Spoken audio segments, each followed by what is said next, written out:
When seasons change and we've again surpassed September, a lot of scars that kinda scare you to remember. Scuffling times and seeing people trying to put you down. What's up, gang? Today is September 25th, the year of our Lord, 2020, and I am not having fun. No, I'm not having fun. I'll tell you why I'm not having fun. Because I think we can all agree that Breonna Taylor was murdered. Right? Like, I don't think that's a point of contention. We can all agree she was murdered. She didn't die of natural causes. She wasn't in a car crash. And there were charges issued yesterday. But none of those charges were for murdering Breonna Taylor. Those charges were for wanton endangerment. So I put on my lawman's plead the fifth voice. And I'm reading, I saw this, I don't know, it was a tweet somewhere, it said, or an article. It was on the internet, that's the source. It said the courts pertain to Hankerson allegedly firing blindly through a door and window with bullets entering an adjacent apartment where a pregnant woman, a man, and a child were home, according to the state attorney general. They issued 3 counts. Hey, as they should have, right? What could have happened? I shudder to think about what could have happened if while Hankerson was just shooting and endangering people wantonly, if someone was actually struck, if someone was actually hit in their bed, an innocent person killed. Wouldn't that be awful? Wouldn't that be just terrible? So this kind of reminds me, if you'll go back with me, if you remember the case of Jordan Davis. Jordan Davis, you remember Jordan Davis, don't you? Jordan Davis was a 17-year-old kid. He was in Jacksonville, Florida. Let me see what year this was. I have it 2012-ish, I think. Yes. November 2012.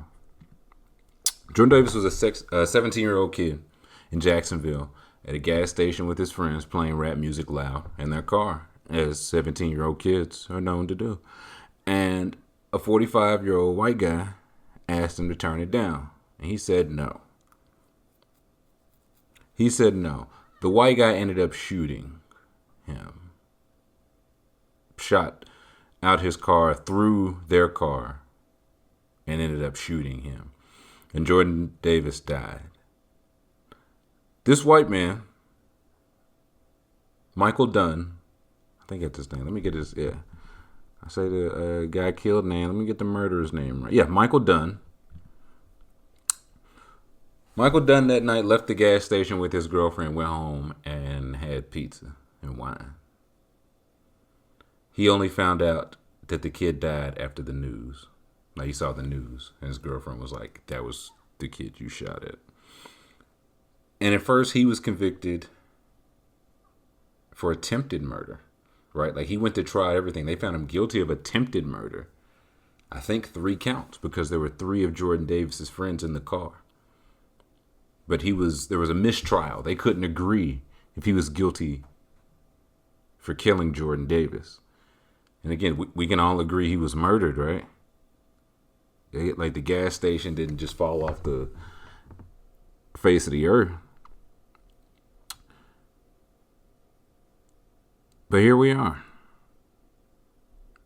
You know what I'm saying? It was a mistrial on the charges. And that was one I feel like everybody kind of has their case. Like that could have been me. Like they all could have been me. You know what I'm saying? Or somebody black. They all could have been us. But this one, like in particular, man, like a 17-year-old kid, like playing your music loud at the gas station. I play my music loud at the gas station now. Right? And there's a way, if you want it turned down, one, you need to mind your business. Two, there's a way to ask for it to be turned down that doesn't end up with you shooting, claiming he said he saw a gun or a stick in court. His girlfriend with him that night, salute to her because she told the truth. She was like, he never mentioned any of that. There was no gun or stick found in the car. So I mention that just because that was the one that resonated with me, right? And later on, Michael Dunn, he was convicted of killing Jordan Davis. Like it was a mistrial. They had a new trial. He was convicted. So he's in jail for a very long time. And it's like there was justice there. It sucks, but there was justice there. And to go back to Breonna, this sucks because it feels like there's no justice here. Right? Like in terms of, I talk about my sister and I were talking about it. And we were just talking, like, just different of these people that have been killed by the police. Just the cases, it's like, she was like, yeah, I could have seen myself being Sandra Bland, right? Like, why do I have to put out my cigarette? And I was like, I could have been, like, you know what I'm saying? You just have that's a perfectly normal conversation to have, is what everybody is saying. But again, just talking about things that resonate to you, and that resonated to me. I was later on a flight, either from here to New York or from New York back to here. And I was on the same flight as his mother, as Jordan Davis's mother. And I know her face, one, because again, I followed that case very closely. I was like, what I think she looks like. And two, she is now, I don't know what, House of Representative, Congress, she's something. She is something for like part of Atlanta. Not far, like not my district, but not far from me. So I saw her and I recognized her. But it's like I didn't recognize you because you like a congresswoman. I don't know how Congress people look. I recognize her because her son was killed. You know what I'm saying? And that's a really fucked up thing to be recognized for. But again, back to Breonna, like there was some justice in that case. There was nothing here. There was nothing here. Like I'm looking now, it's a wanton endangerment is a 4th degree felony in Kentucky if convicted. Prison is not mandatory. For a sense of scale, unauthorized use of a credit card involving a sum of money between $500 and $1,000 is also a 4th degree felony. That's what he was charged with. Like somebody unauthorized use of a credit card. If you bought like a pretty nice TV, not like a super nice, it's not over $1,000, but pretty, like a $750 television. That's what all the cops that killed Breonna Taylor combined got as punishment or justice or, you know what I'm saying, whatever you want to call it. And the sentence even for that it's 1 to 5 years, but again, the prison's not mandatory. They ruled he fired into 3 apartments, thus the 3 counts. But not that he fired into Breonna Taylor's. All right, like that took 6 months. That took all this time. Right, that took going to her ex, trying to get her ex to turn on her and trying to sully her name after she was murdered. For wanton endangerment, you know what I'm saying? Like that's where it's like, really? Like y'all was boarding up the city in Louisville because y'all knew it was coming. Y'all knew it was coming for wanton endangerment charges. And the family got a settlement, which I guess it's good. You know what I'm saying? There are no winners here. I guess it's good. Like they killed her. Nobody was gonna be punished. They weren't gonna charge anybody regardless. So I mean, it's better to be with the money than without it. I guess you know what I'm saying. Like I don't begrudge them like for taking the money at all. I can't call that. But boy, oh boy, this one hurt. This is another one. Like there's so many of them. It sucks that some resonate more than others because there are so many of them. I don't too much care for that part, but it just feels like the things that we can do, like can even do while existing, get narrowed down by the day. Right? Like you can't ask for help after a car crash. You remember that? That's what got Jonathan Farrell killed. You can't hold a BB gun for sale inside a Walmart. That got John Crawford killed. You can't be a 12-year-old kid and play with a toy gun in a park. That got Tamir Rice killed. You can't get pulled over for a busted tail light and follow all the officer's requests. Because that got Philando Castile killed. You can't play video games with your nephew. Because that got a Tatiana Jefferson killed. You can't eat ice cream on the comfort of your own couch. Because that got Botham Jean killed. And a new one to add to the list, you can't sleep in your bed. Because that got Breonna Taylor killed. So add that to the list. And again, this horrible list, this doesn't include the Jordan Davises, the Trayvon Martins, the Ahmaud Arbery's, the Sandra Blands. You know what I'm saying? This doesn't include the people that weren't killed by official police. It's a thing where like when police ain't around, white people assume police. They're like, we got it from here.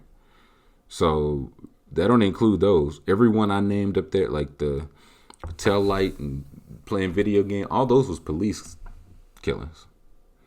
So we can't win, man. We cannot fucking win. And it's like right now, it feels like the remedy to this is just being told to vote. Like you getting your ass whooped by Mike Tyson in 1987.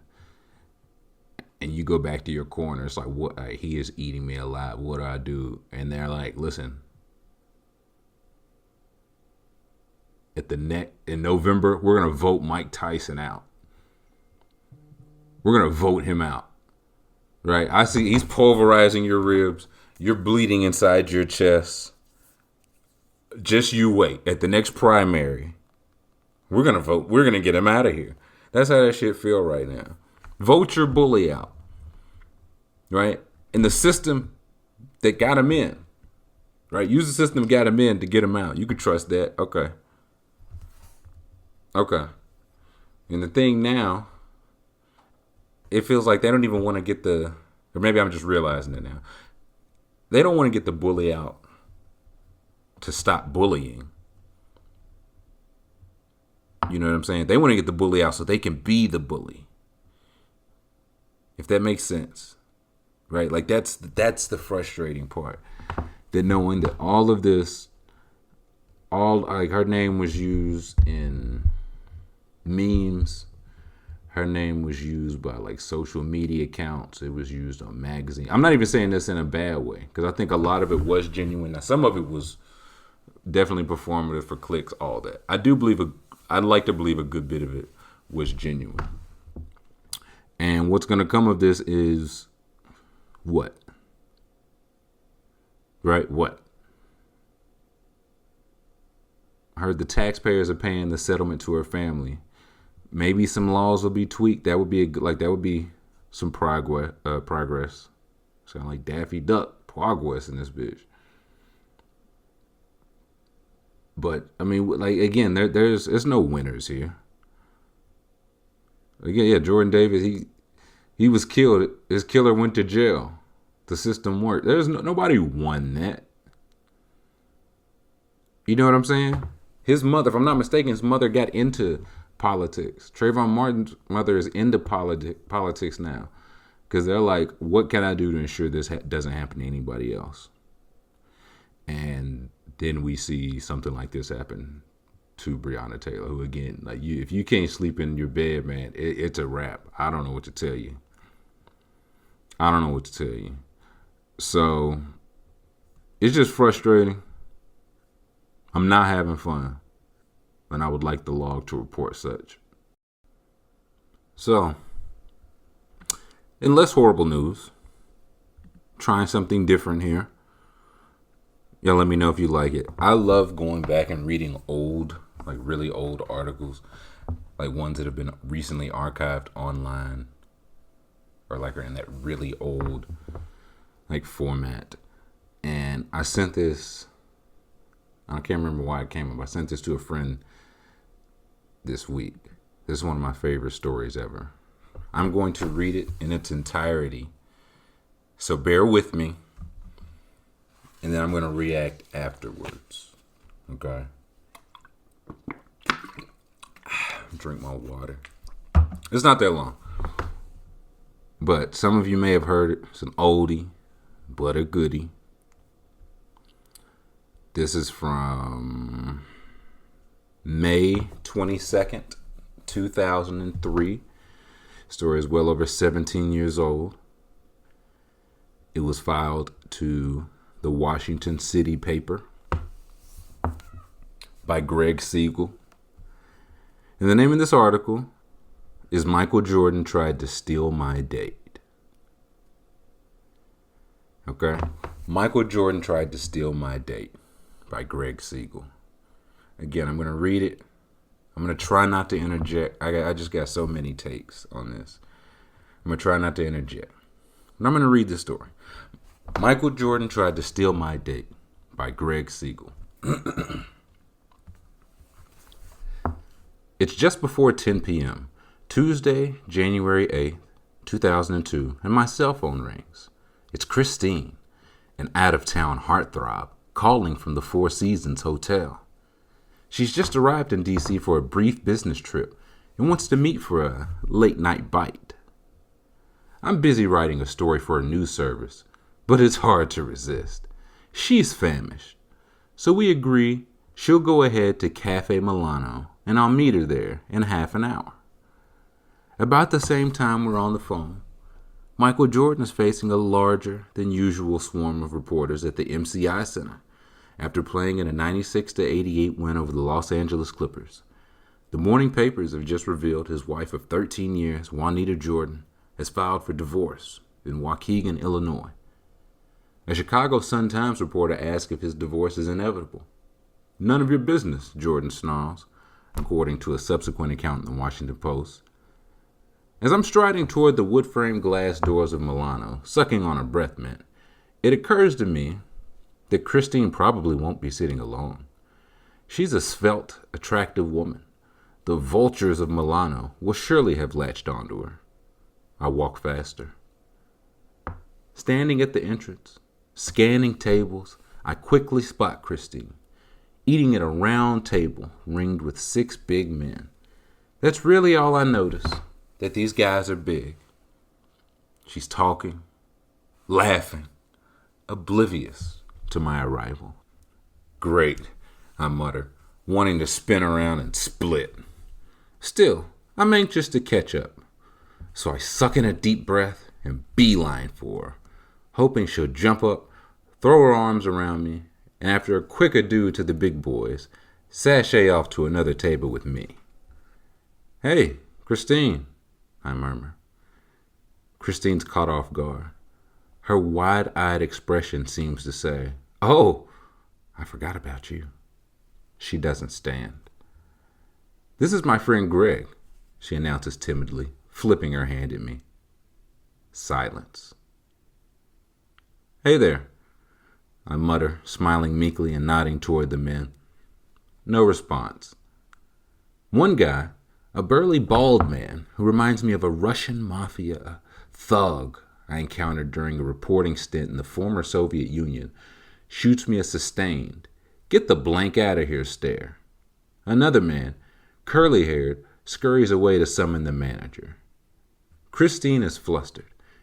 "Grab a seat," she says, even though there are no chairs available. Suddenly, I realize that one of the men sneering at me, the one seated to the left of Christine, is Michael Jordan. My boyish instinct is to burst into a big smile, stick out my right hand, and exclaim, "Oh my God, Michael Jordan, how the hell are you?" But the macho man inside me wants to growl. "Dude, are you hitting on my date?" The restaurant's manager sidles up and whispers, "Sir, if you could please move away. The gentlemen want to conduct some business." I looked at Christine for a clue. Her eyes dart towards Jordan, then back at mine. She grins sheepishly. Just then, two people stand up to leave, causing a timely distraction. "Look," I tell Christine, as soon as I can speak without anyone hearing, "I'm going to leave, okay? It's Michael Jordan, for crying out loud. Go for it. Have a good time." But just as I'm turning away, Christine surprises me, and everyone else, by grabbing my forearm. "No," she blurts out. "Don't go. Hold on." She abruptly stands up, bids the group farewell, hoisting her half-finished bowl of shrimp ravioli and glass of champagne as she leaves. The waiter scrambles to react, and Christine and I head for a table of our own. The move happens so fast, I don't think to ask for a table far, far away. Big mistake. We settle into the table right next to Jordan's. Christine snares the seat facing him as I sit to the side, and it seems all eyes are upon us, including his. I figure MJ and his pals will soon grow tired of oogling Christine, who's wearing a strapless mini dress and knee-high black boots. After a half hour, however, it becomes clear they're not going to stop. "Geez, I'm not that good looking," Christine says. Despite the distractions, we're mostly engrossed in conversation. At one point, she voluntarily saying she's attracted to me. "It's the champagne," I laugh nervously. She knows I'm gaga for her. Still, it's impossible to ignore the table of men next to us, especially that guy with the poster boy smirk. Christine isn't blameless either. I notice her occasionally smiling Jordan's way. The second or third time, I call her on it. "Is there a problem?" I ask. "I'm sorry. It's just that he keeps staring at me," she says. I swing my head toward Jordan. He tips his head back and puffs on a cigar, pretending not to notice. I can't believe this is happening. I'm getting dissed by one of the most popular icons in Washington. The country. No, the world. Isn't he supposed to be a role model? While Christine is off in the ladies' room, I catch Jordan's eye for a millisecond. His upper lip curls, as though I were some rookie trying to challenge him on the court. When Christine gets back, she's clearly basking in the attention from the other table. I figured she made her choice when she left Jordan's table. My instincts now, though, tell me she may be reconsidering. I suggest we leave, but she says she wants to stay. Now it's my turn to go to the bathroom. When I reemerge, the curly-haired man is sitting next to her in one of our unused chairs. I sit down and engage in some polite banter. He's Tim Grover, Jordan's personal trainer. Grover seems unimpressed by the news that my cousin Leslie is married to Wizards backup guard Hubert Davis. So I stand up, extend my right hand, and announce, "Well, it was nice to meet you, Tim. Have a good night." He glides back to Jordan's table. I sit there stewing. I've admired Jordan from afar for many years. Now that I've encountered him face to face, he's hitting on my date? Before I can call for the check, the men at Jordan's table rise to leave, hovering over us and fluffing their expensive outerwear. A tall, bald man in a full-length white cashmere coat remains behind, mumbling, "See you soon," to Jordan and the others as they shuffle out. He takes a seat at the bar, orders a drink, and swivels around in his stool so he faces my side. Minutes later, Christine and I get up to go. As I take a few steps ahead of her to grab the door, the man in the cashmere coat slips behind me. When I turn around, he's whispering in her ear, handing her a note of some sort. Christine grabs it quickly, stuffs it in her pocket. The man scurries away. "Hey, what was that he handed you?" I ask Christine, acting amused. "Oh, you mean this?" she says playfully, handing me a card adorned with the Wizards logo. It's the card of Fred Whitfield, identified as a legal counsel for the team. "What did he say to you?" I ask, bravely handing the card back. He said when that guy drops you off, call this number and we'll send a limo to pick you up," Christine responds. "Really? Wow. Are you going to call?" "I don't know yet," she replies. Christine and I walk into the freezing night where a black, chrome-trimmed limo is idling out front, warm and cozy. We climb into my nearby car, a dented Ford Taurus with frostbits dotting the windshield. "Brr," Christine chirps, rubbing her upper arms and exhaling thin clouds of steam. I drive her to her hotel. There, Christine surprisingly lays one on me, a long, slow kiss that, after it ends, a minute or three later, stirs me to inquire about whether I should see her upstairs. "No, it's late, and I have to get up early," she says. "My car clock reads 1:24 a.m. She jumps out, and I watch her walk down the long corridor of the Four Seasons before driving away, fighting off the urge to park nearby and see if the limo cruises up.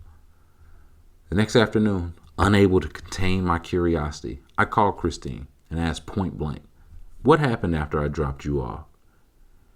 "Now, Greg, what kind of woman do you think I am?" she says, laughing. There's a brief, awkward pause before she pipes up again. "What, do you think I'd actually go hook up with him?" I want to believe Christine, but it's difficult, especially after she tells me she suddenly decided to extend her stay in D.C. a few days for reasons other than work, and she'll be busy until Friday. Now I'm scrambling to check my Wizard schedule. Yep, the team is in town till Friday when it departs for Milwaukee. Later, Christine informs me she spent part of her mini vacation gallivanting about Washington with the Jordan gang. She swears it was just tea, dinner, and the like. "He's a very nice man," Christine alleges. "Do you think he was nice to me?" I snap back. "I guess not," she concedes. I haven't gone out with Christine again, although we still keep in minimal touch. In my jilted eyes, Jordan's a role model, all right. A role model for spoiled athletes who think they and their hangers-on can run roughshod over anyone. He has to dominate, even in casual social situations. And he's remarkably thorough about it. At Cafe Milano, when I received the bill, I couldn't help noticing that the ravioli and champagne Christine had picked up at Jordan's table had been transferred to my tab.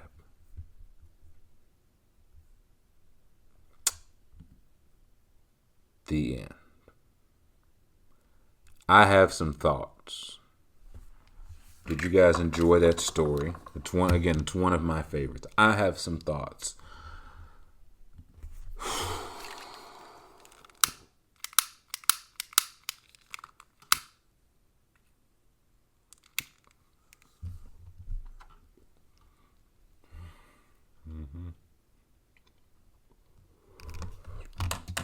Yeah, I have some thoughts. My first thought, number one, I have these numbered. There's 11 thoughts. Number one, 96 to 88 basketball. Fucking yuck. Number two, this is my friend Greg. You might need to stop right there, Greg, because y'all probably don't have the same kind of intentions going into this evening. Number three, quote, "The move happened so fast, I don't think to ask for a table far away. Big mistake," end quote.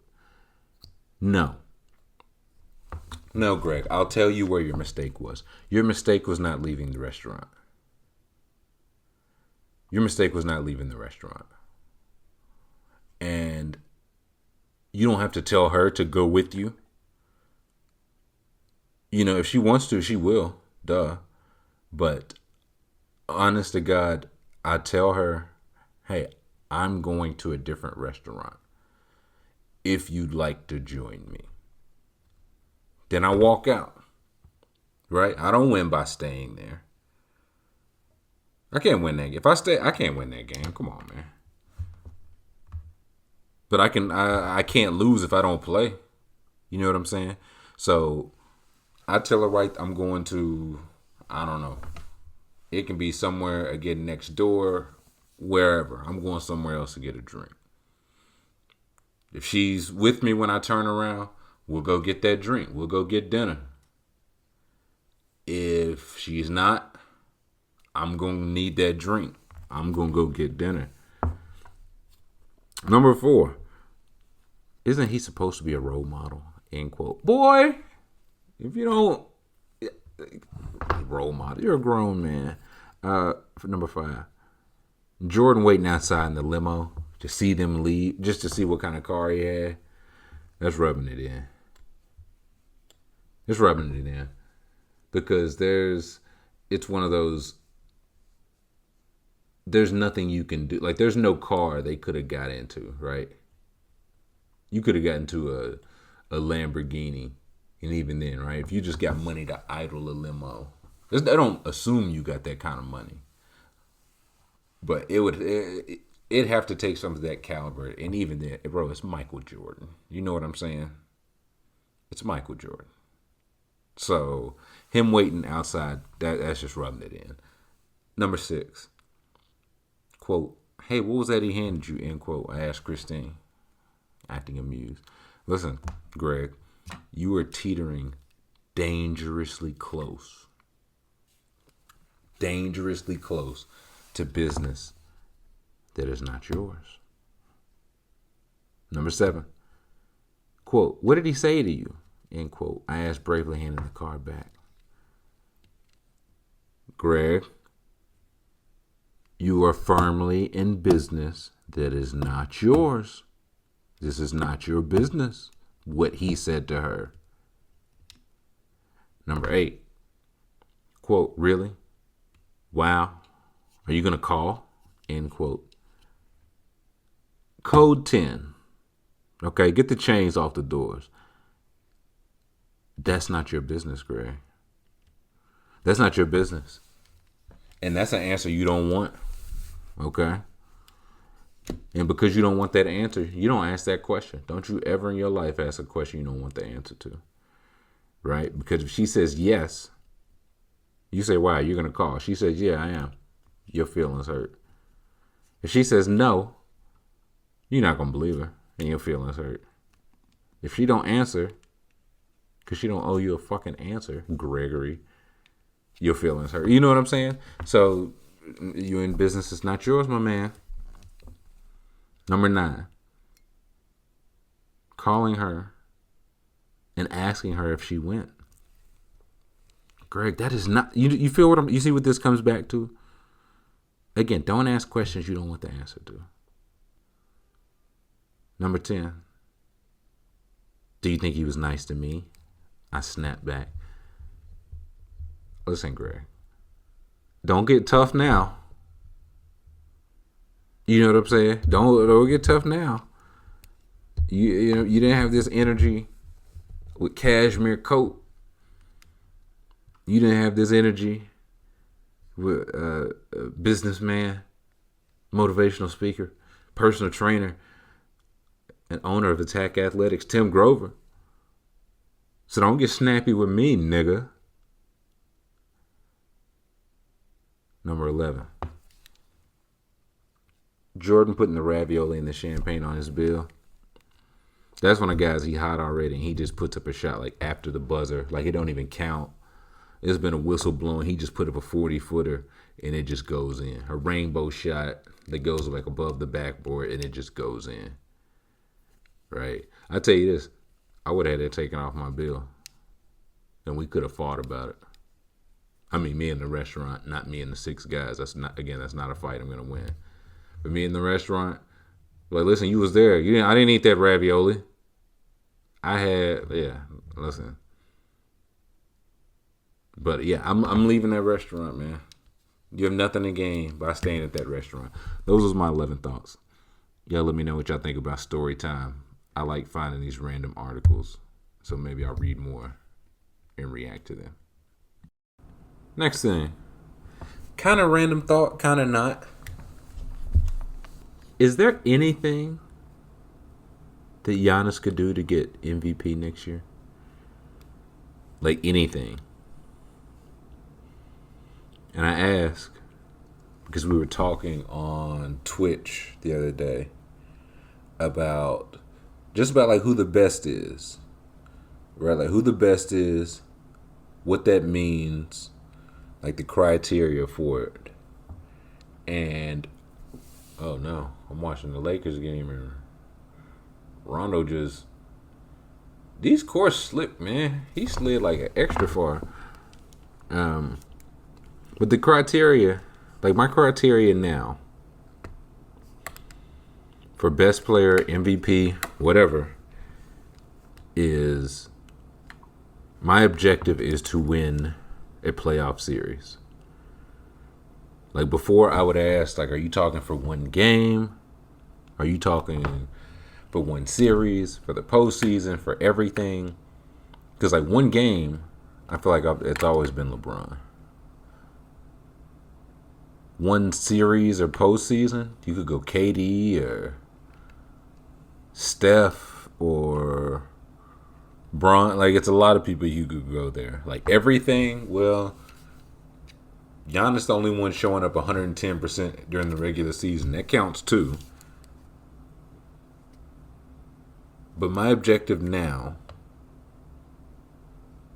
is to win a playoff series. Right? How can you contribute there? How well do you adjust? Can you affect the game? Like if you're not scoring well, can you affect the game with without even touching the ball? Like both ends of the floor are considered. And for this, we in Twitch, we just assumed Steph and KD are healthy next year. Like I think Steph's healthy now, right?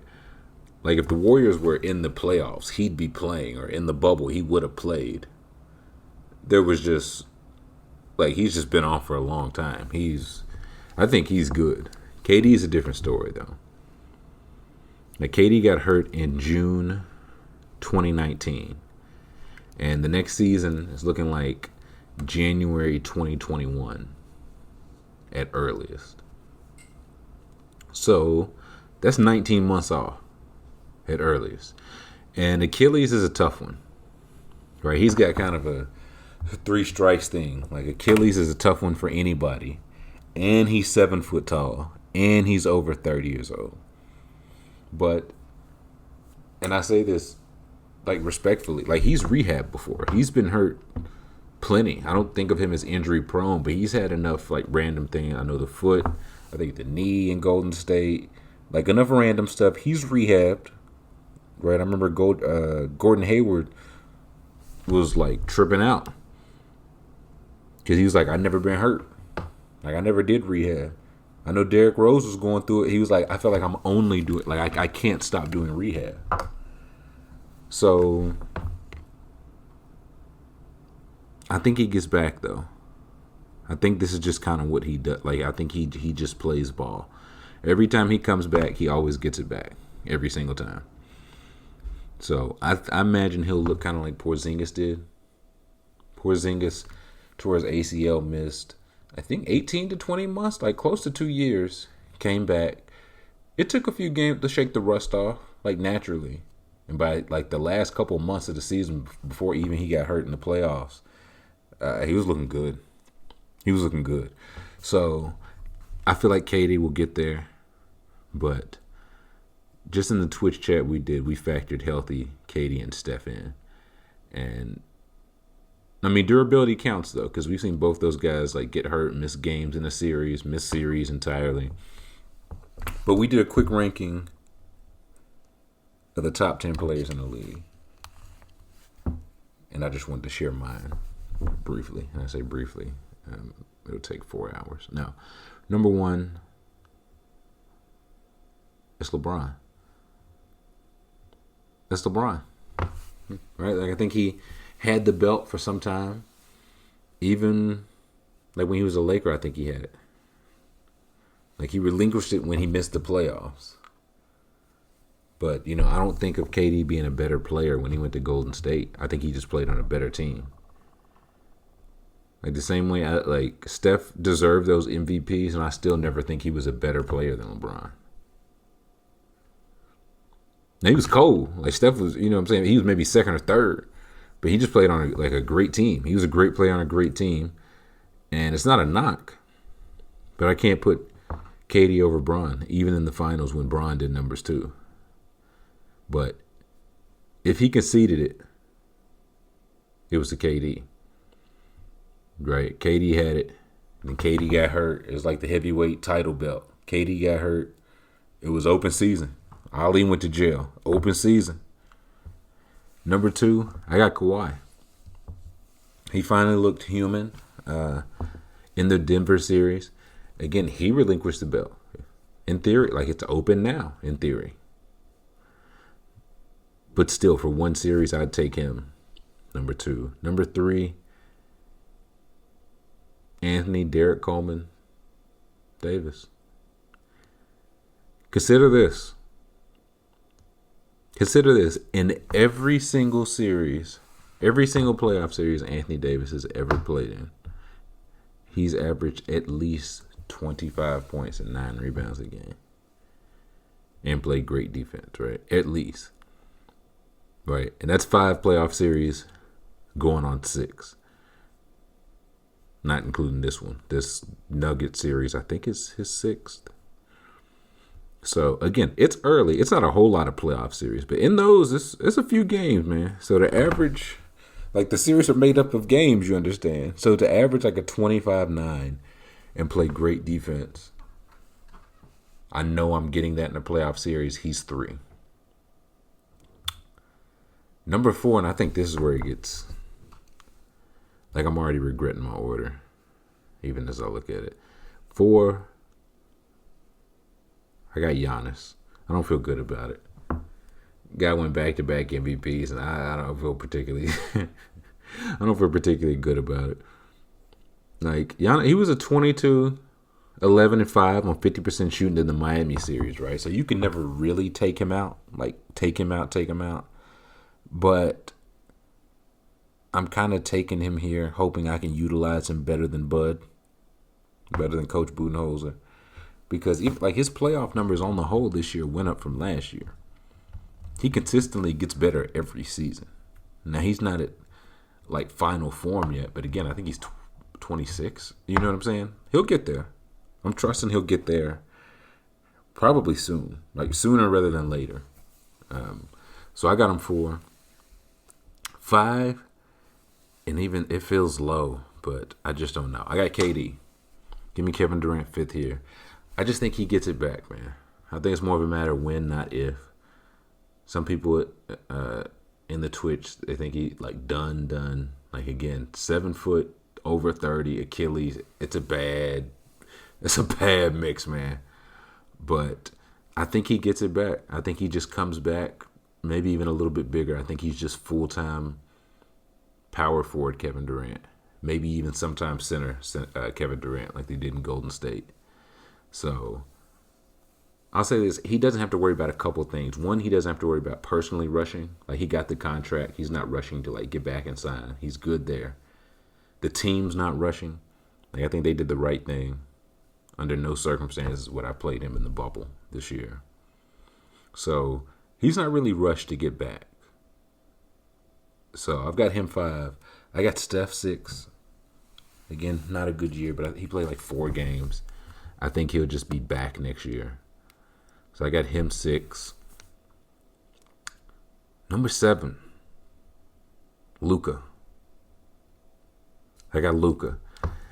And it's a thing like he doesn't necessarily check all the boxes, like contributing without the ball, but he always has the ball. Like, you know what I mean? It's like why he can't. His post game is terrible. Well, he never posts up. So I take that into consideration, and I saw like just what he showed in that Clippers series. Even in a loss, it's like you can't take him out of a series because of how well he just creates for himself and others. You just can't take him out. He could be shooting 0 for whatever. You can't take him out of the series. If he has the ball, you have to pay attention every single time. So he's 7. 8. I got Jokic. Again, he's similar to Doncic. Only he can shoot. Can actually shoot. Better shooter, better rebounder. I think the reason I've got him 8 to Luka 7 because of his size and position. Really, he can't be hidden defensively. Luka, below average, right? Like he'll get defined. It's fine, but he can be hidden. Jokic, it's just it feels hard to hide a center, like a bad center, and I don't even think he's bad really.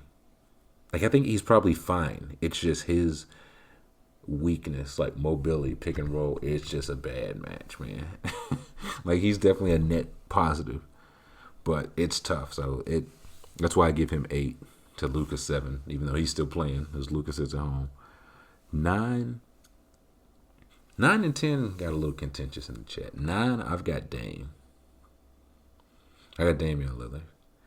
And like in all these talks, I used to only go like talent, like what are you doing on court, right? Like Kyrie, Dame will come up, and I'd be like, give me Kyrie. I think he's just the more talented basketball player, and I still think that. But now I feel like I have to include everything, right? Like everything, how you are in the locker room. Do people hate your guts, right? If the series don't go your way, how's this gonna act?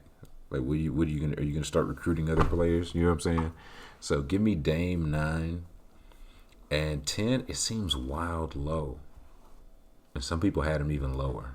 And I know he's got a great argument to be higher. I got Harden. Harden's 10. And again, it seems so crazy to have him 10. Right? Like it's not 10 better. Like he's another one. I think Harden's more talented than Dame. Right? But the number Goldsberry posted, the number of 20% field goal shooting games, it's a little concerning. Like he just completely checks out off the ball. Like he's decent half court, but like getting back in transition defensively, he's like, I play my game. It is what it is. We go down this way or no way. So those are the 10.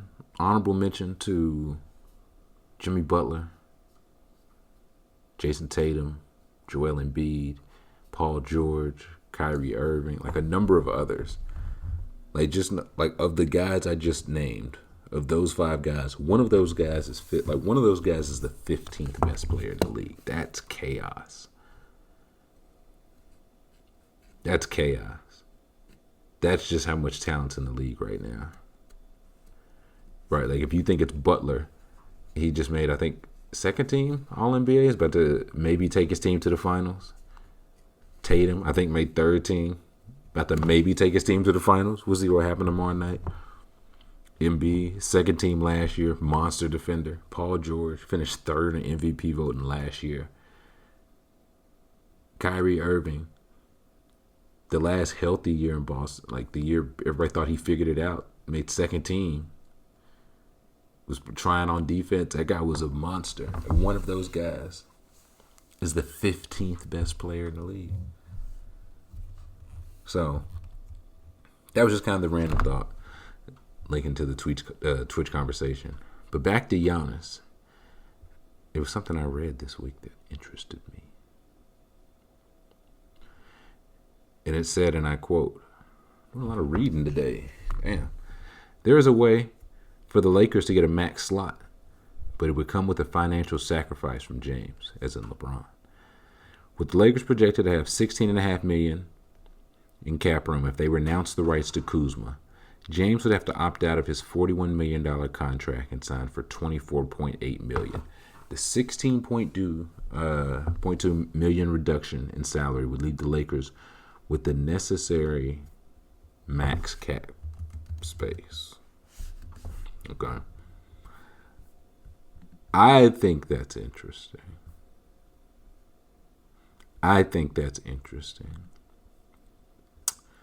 Because, again, this is not for this offseason. This is for the following offseason. For the following offseason, not it's usually like summer, not this summer, but next summer. We don't know when the offseason is going to be. Not this offseason. So after next year's finals, LeBron can become a free agent. Right? AD, this offseason, has the option. He can either pick up his option one more year, $28 million, or decline it, hit free agency. I think he's already said he's declining it. But I think this was before the Rona, so who knows anymore, right? So if he either opts into that last year of his deal, or more likely, I think he signs a 1+1, gets a raise to whatever they can afford, 28 to, 35, whatever a nice raise is for the wealthy. Signs a 1+1, they run it back. But then if he and Bron both opt out next summer, and they trade Kuzma, which they could absolutely do, they have clear books. That's the year Giannis is a free agent. I'm just saying. Okay? I'm just saying. Right? Because in that case, I feel like it doesn't become a LeBron has to take $16 million less. It turns into a LeBron, AD, and Giannis or player X. That's the free agent class. So I just want it on the record now. Right? Like, I'm pulling this up. I want to see everybody that can for, again, 2021, not this offseason, next offseason. LeBron James can opt out. Kawhi Leonard can opt out. Chris Paul and Blake Griffin can opt out, though they'll probably take theirs due to age and injury. But Paul George can opt out. The following people will just be unrestricted free agents: Gordon Hayward, Mike Conley, Kyle Lowry, DeMar DeRozan, Otto Porter Jr., Rudy Gobert, Anthony Davis if he opts into next year. Drew Holiday will have a player option. He will be available. Andre Drummond, Steven Adams, Giannis, that will be the end of his contract. LaMarcus Aldridge, Victor Oladipo. I think that's about the end of the start. A lot of rope. Like, that's what I'm trying to say is that's a lot. That's the summer. That's the summer. So again, if they convince AD to either opt in, say, the uncertainty of the pandemic, we didn't know what the salary cap was going to do. I just opted into the guaranteed money, or take a 1+1. You come out after next year, and again, you might have a title in the bag. You might be able to get another one next year. It might legit be like the Warriors. They won one, lost one. They got Kevin Durant, right? Win one. Who knows next year? I mean, who knows this year?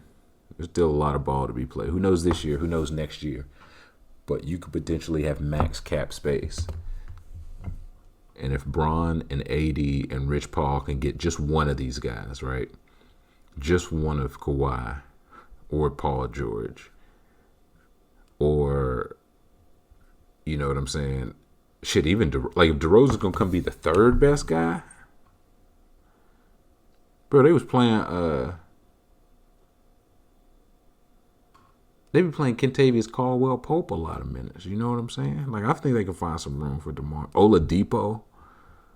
Like, if they get Oladipo and he gets healthy, like, that's just, that's exactly what they need. They don't have that guy that can defend guards, that star at a guard position. They get that, that's a wrap. So, that's what I got my eye on. But, yeah, what can Giannis do to win MVP? You know what I'm saying? Oh. So, we'll get into the questions now. It only took 54 minutes. So, first question from Connor Lane. Once you get your inevitable GM job in the NFL, would you pay Benny Snell Jr.? Of course I would, Connor.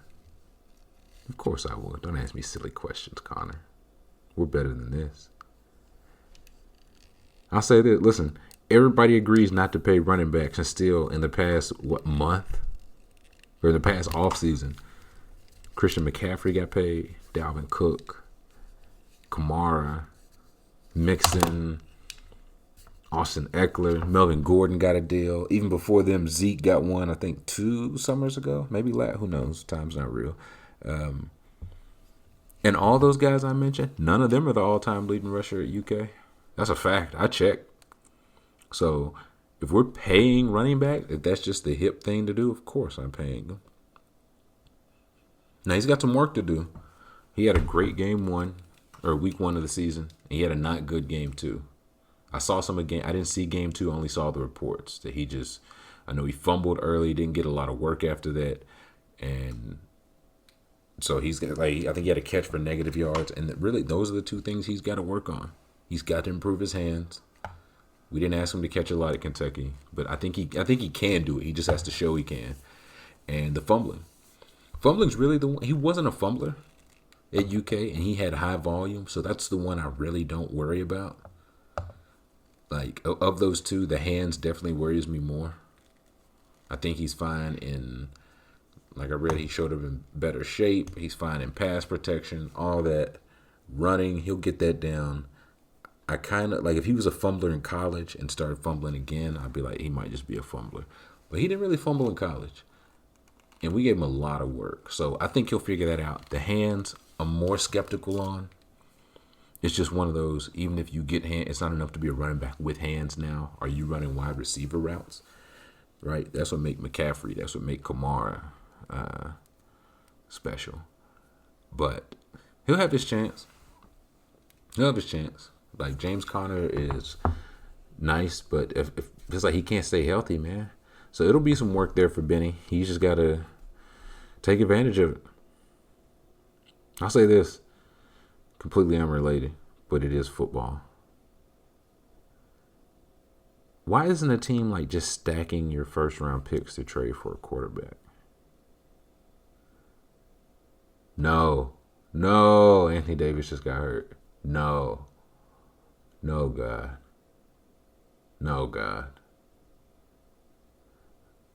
I don't like this. What happened? He came down on Millsap's ankle. Okay, that didn't easy. I was gonna say it didn't look awful. Easy for me to say. Okay, he's walking it off. As I've said before for Anthony Davis,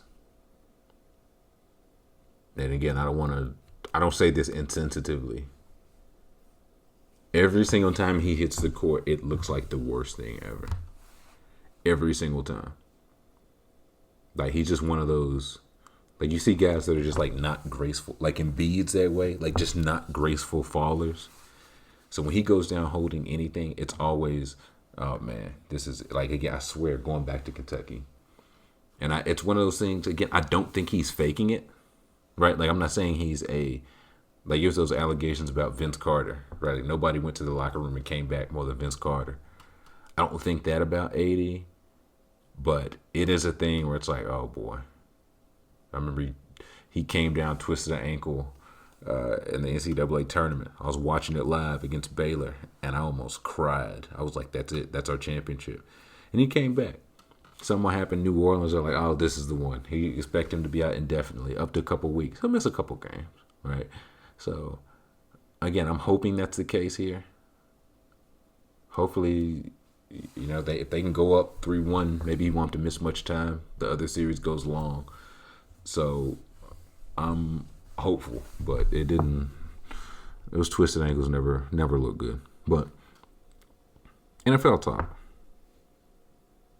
Why don't teams stack their first round picks, right? Like, that's just what I just can't grasp. Like, there's an inefficiency somewhere, and I just can't grasp it. Right? Like, one first round pick can get you a backup quarterback in Jordan Love. It can get you Minka Fitzpatrick, who's in the second year of his deal and made All-Pro last season. They've still got 3 more years on his rookie deal. 2 first round picks can get you pretty much any star, right? At a premium position. Tunsil, he's a star because he plays left tackle. If you're a really good left tackle at a premium position, you're a star. Jalen Ramsey, Jamal Adams, those guys got 2 firsts. So I ask this: how many for a good quarterback? Like honestly, how many for a good quarterback? Like 3, 4?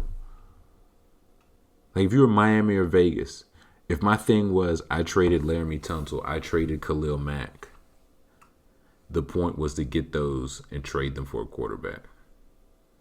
Right. Like I wanted somebody to rescue Deshaun before he signed this latest deal. I mean, the boy got 40 per. I don't begrudge him in the slightest. But if somebody was like, okay, hey, we've kind of lined up everything else. Like the Dolphins kind of had their cake and eat it too, because they got their draft picks and Tua still fell to them. So I think the Jaguars are hoping for that too. They're hoping like they can just stink this year. Ugh. Yeah, different angle. That looked really bad.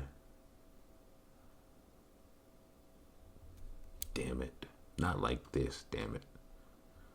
Oh, brother. Okay, he's taking the free throws. He's staying in. They're going to yell at him, though. They're going to say, if he was averaging 28 and 22 like he should have been, his ankle wouldn't have turned. But, yeah, Jaguars, they'll have 2 picks this draft from the Ramsey draft. And I've thought this before. Like if you trade your star, but then you trade immediately to get a quarterback, is that bad? Right? Like again, 2 for Tunsil, 2 for Ramsey, 2 for Adams. How many would it take to get Deshaun? Legitimately. Like it starts at 2. I think 3 because he's a quarterback, and 4 because he was still on his rookie deal. Like say you could get him before this deal kicked in. You negotiate that deal. Would you give up 4 first round picks for Deshaun Watson? Because I would. I wouldn't necessarily think twice about it. Right? Like that's a case. The boy Jamal is absurd. Because again, if you got 2 firsts and 2 drafts, you can just, 2 firsts, 2 drafts, that's just our franchise quarterback.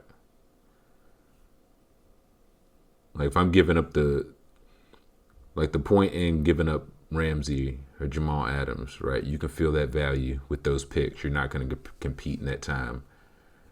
Okay. But the point of it all is to get a quarterback. You're hoping for Trevor Lawrence. What if you could just have Deshaun Watson in the bag and still have every other 2nd through 7th round? Like, you know what I'm saying? If you draft well, losing your first hurts. But 2nd through 7th, you can make some shake, man. You can make some shake, but that was just random thought. Next question from Crawford. Mulatto versus Meg versus Saweetie. Strictly bars. Who you got? And also, how great is the current landscape of women rappers who just know how to talk their shit? In this ranking, I got Meg first by a mile. By a mile. Like best bars, which is what this asks for, but also best flows, best voice, all that. I haven't heard much of Saweetie outside, like some features, some singles. She's fine. And I haven't listened to any of Mulatto. I don't know if I can bring myself to listen to a woman named Mulatto's music. I just don't know. Next question. Adam Silver said in the interview that the next NBA season might start in January. Do you think this is feasible without a bubble? Number 2, you talk about a 2-parter that's night and day. Number 2, Meg Thee Stallion DMs you on Instagram. What is your next move? How do you respond? So number 1, listen, sure, why not, right? Like I doubted this bubble. I doubted college football without the bubble. I doubted NFL without the bubble. And here they are. They're keeping on trucking. So what do I know? Right? Like I'll say this, by the time they finish the finals, these guys got there early July. By the time the finals get done, these guys will have been there about 3 months. At over 3 months in this bubble. Away from home, away from their family, away from routine, all that. So the only way you're getting it is if they don't go back inside a bubble. I don't think there's any, like the teams that just went through this, that are going through this now, I don't think there's any way they agree to go back inside a bubble. Like, get out.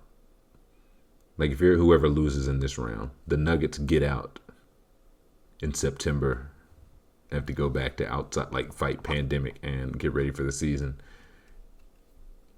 In 3 months, And if you've already been outside the bubble, maybe you're like, maybe I don't want to risk it, right? Like, I kind of like not playing basketball outside the bubble.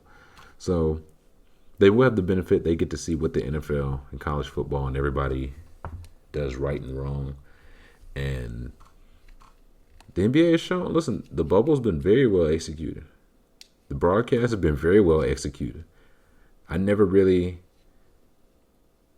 like the fan noise, I won't say I don't forget there are fans there, right? Like I don't forget that the virtual fans are not real fans. But the noise, the tempo, like the I'm not gonna say it, like the whoever's on the sound of the fans, like they're controlling it well. Like if there's like some, if there's something good, if there's just general crowd noise, the virtual fans is a nice wrinkle. The NFL just zooming in on empty seats while kickoffs go on is just hilarious to me. So, sure. And the second part of that, Meg DM'd me on Instagram. What's my next move? How I respond? One, I wonder how the hell she got through the block. I blocked her a long time ago. She was out there gallivanting with G-Eazy. So one, I'm asking what the hell happened here. And two, I mean, what can you say, man? You know what I'm saying? It's just one of, if she in there first, she know who I am. She know who she is. And I know who she is. And she know that I know who she is. So say, you know what I'm saying? I'm out in the grill. And I just see Meg Thee Stallion respond. And she was like, you can't cook. I would tell her to come over and burn my face on the grill and hit me with her car and prove it. And I call her a coward. So I think, yeah, that's how I'd handle that. I'd challenge her to arm wrestling. Women love to be challenged in arm wrestling. So, yeah, I mean, just natural cool guy things. Just natural cool guy things. Next question. What historical sports moment would you have wanted to see in person? It's a good bit of these. I feel like a good bit of mine were just about all basketball, though. Like, the only baseball one, like any like series winning home runs. Like the Jamal just took a bad one. Joe Carter in Toronto just hitting like the World Series winning home run over the Phillies. That's pretty good. Like to be there is sick, especially if you're a Toronto fan. Phillies fan, not as much. Because that was game 7 if I'm not mistaken. So that's up there. Jordan over Elo is like just for it was a great game, like the back and forth at the end between Elo and Jordan. Jordan hit like 2 game winners in the final minute, and I think that was 88 or 89. Like that was one of those like this guy is like coming, like game winner, series ender. He's coming. So that's up there. By that same vein, Dame versus Paul George is up there. Just watching it in real time, being like, "Oh wow!" Like this is people are gonna yell at this. JR not calling the timeout in game 1 of the finals, like just being there and just knowing that everybody would be yelling, like, "Whoa, what are you?" Imagine them trying to do virtual fans for that. Ray Allen shot, game 6.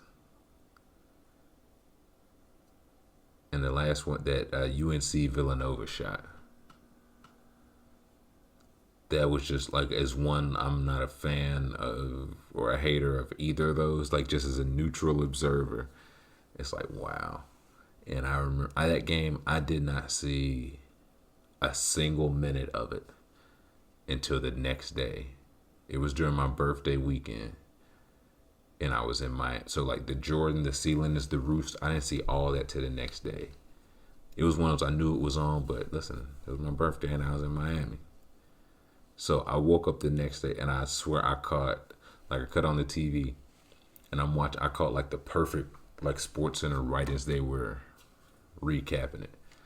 Like, I didn't check the scores on my phone. I didn't know who won, nothing. So I'm watching the highlights, literally, like the way Sports Center used to be. That's why I remember this so much. Like, you would literally turn on a game and not know shit. They could be like, Magic Johnson pulled out the Mac 11 and held Clyde Drexler Bay. The Lakers won 122, 121. And you would just have to take it at face value. But that was the one I was just watching the highlights. I was like, oh, wow. They're going back and forth. Oh, wow. And Buddy hit that shot at the end. And I was like, oh, shit. Like, I don't think I've ever reacted like that to highlights I knew were that old. Right? Like, I knew everybody knew this but me. But I was able to stay. Like, I didn't get on Twitter specifically for that. I was like, oh, who won the game last night? And it was immediately, I'm going to turn on, find ESPN, and they'll be talking about it and not watch the bottom ticker. That's the hardest part, not watching the ticker. But, yeah, those are the couple I would like to see in person. Okay, the game getting good for a second. They just showed Jamal fourth quarter stats in the playoffs. He's shooting, if I think I have it right, I think it was 58% from the field. I can't remember three, but I think 46% from three. And he's made 21 to 21 every single free throw in the fourth quarter in the playoffs. 18 game sample size. I'm so proud. I'm just so proud of he, and not to fake shameless plug, because y'all know I have no shame. Just today, or yesterday, by the time you hear this, I talked to Cuttino Mobley, a guy that's lived a hell of a life, man. And we got into like the play, like he is like all in on the playoffs. We talked about MVP. He told me why like Giannis is not the MVP. And he talked about it really like Jamal and Harrow. And he was just going on and on about how impressed he was with them. And y'all know when I do those, I got my Kentucky thing in the back, so I'm just grinning like the Cheshire Cat. But man, oh man, it's so much fun to watch these guys just grow and develop and be able to claim them forever. Love it. Next question. JTR 1298 says, if you were to rank from worst to best the verses from International Players Anthem, what would those rankings look like? All right, worst to best, JTR. Number 4 isn't fairly easy. Bun B. Right, like they kind of snuck him third. Not a bad verse, but just in this song in particular, man, it just wasn't cutting it, man. It was like a really good catcher. You know what I'm saying? He's hitting 214. But boy, oh boy, he's such a great fielder. You just bat him where it doesn't matter. They batted him third or fourth here. So he's fourth. Third, and people usually yell at me here, I got Pimp C. I think he had the most efficient verse. I think his verse had the highest PER. Right? The same way Giannis or whatever had the highest PER of all time. That don't make it the best. Right? That don't make it the best. It's the most efficient. It comes in so hard the way it does Because number two, I've got Andre 3000. That Lev Jamal hit was so great. Again, I just got tears just going down my face as they all do this. 3K, he gets a lot of the hype as number one, and again, rightfully so, right? Like I got him two, like it's right there, but he sets the scene for Pimp C, right? The two leads into the three here. It's why it works, and Andre had the vision. Like you've read or seen anything about that? Andre, when they sent him the sample, he took the drums out in the beginning, and Pimp C hated it. Like Pimp C thought it was like disrespectful and crazy and hated it, and Pimp C was wrong. Okay, we all be wrong sometimes. Pimp C was wrong. So the Pimp C, it worked because Andre set the table for him.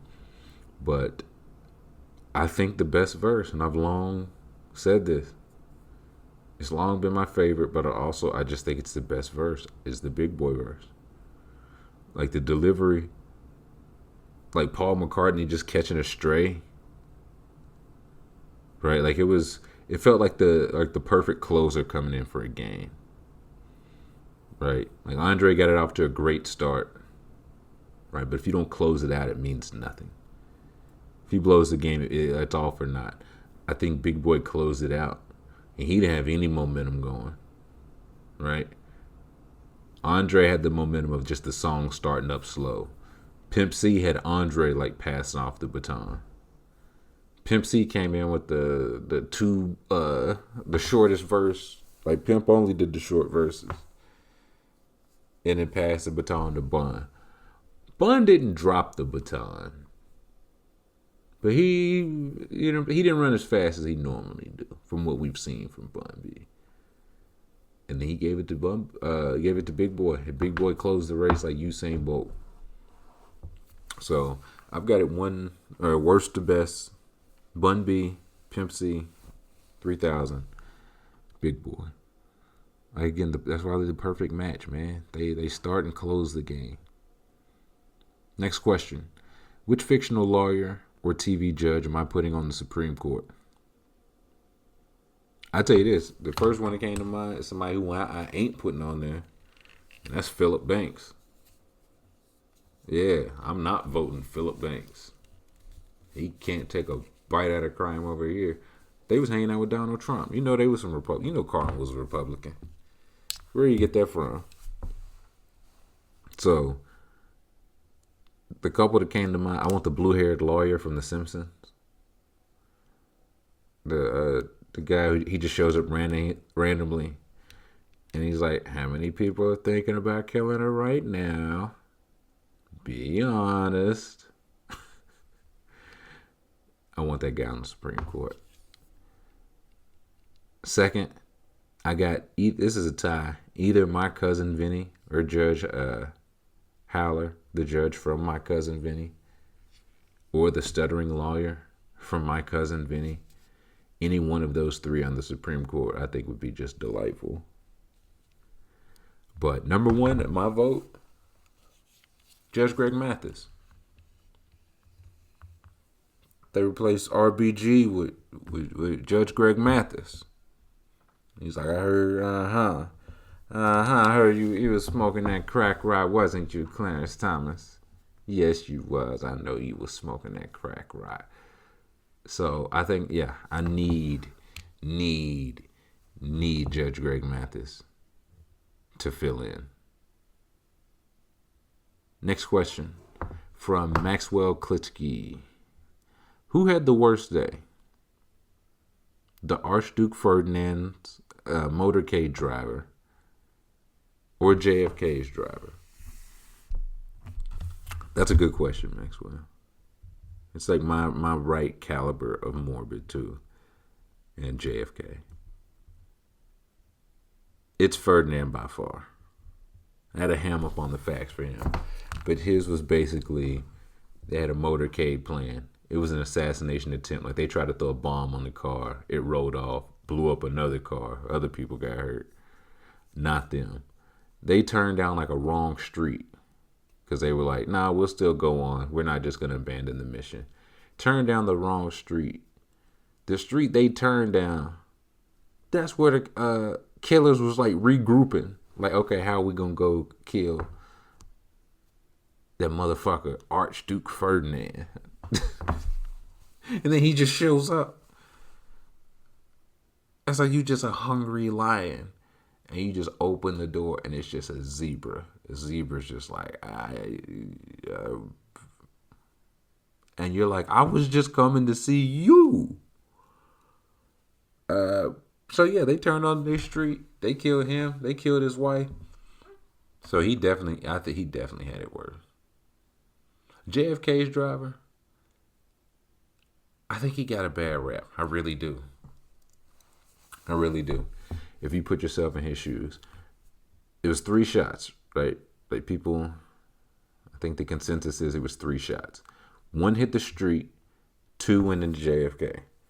The first one, he heard hit the street. He thought it was backfire from the motorcycles of the police because they had police motorcade. He thought that was a backfire. You know what I'm saying? That feels fair. The second one, you hear it again. You hear like the backfire, but something happened. Like that's when he realized that's one of those something happened in the car, but nobody knows what. JFK got hit for the first time. And again, not to go 2 more, but y'all just know that, I don't know, kindred spirits, reincarnation. I don't know what me and JFK are, but he got hit the first time through the back of the neck, and it went out through his throat, which, Jesus Christ. I swear to God, if the second shot, that's the famous one that Darren Ravel would show you in high definition, that hit him in the head and kablooey, his brains went everywhere. So, first shot, you think it's backfire. I think that's reasonable.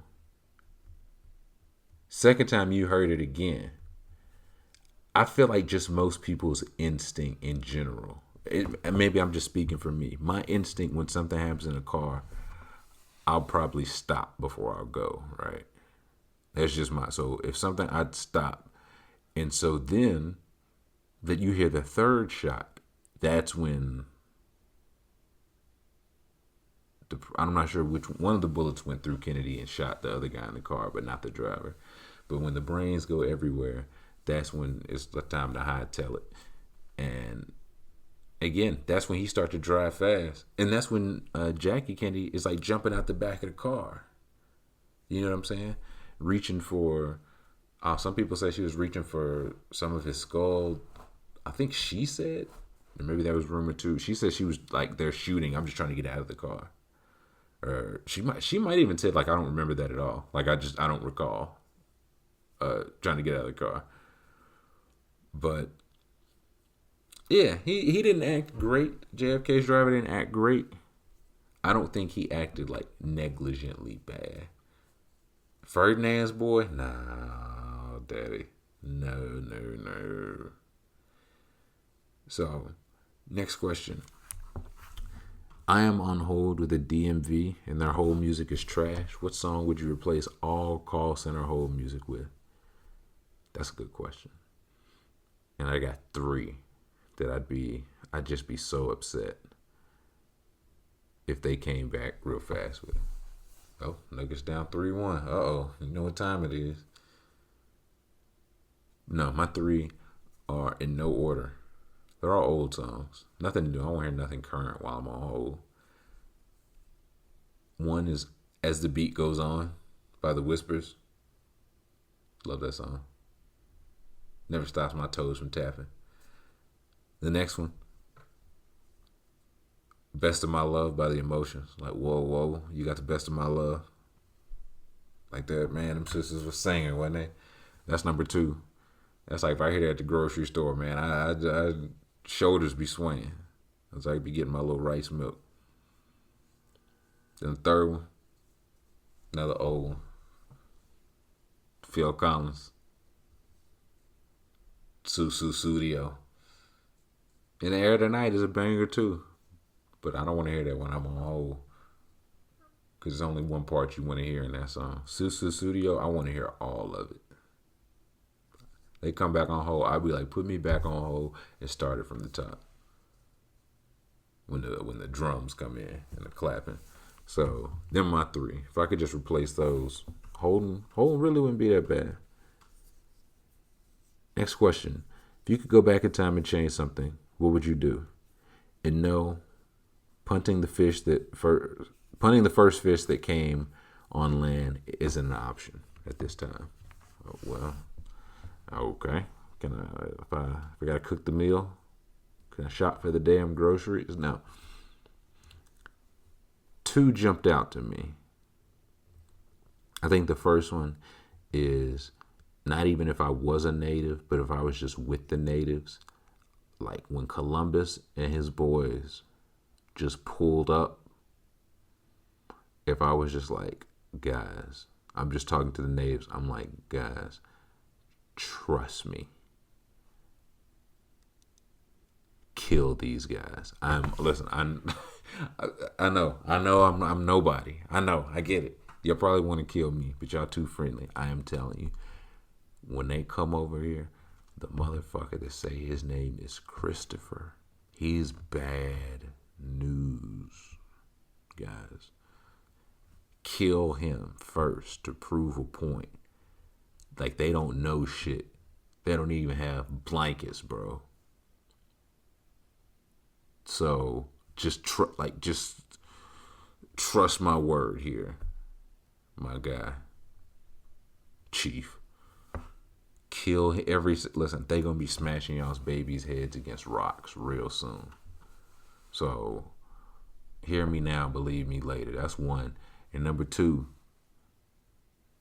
I get to be on the coast of Africa when them first ships are sailing in.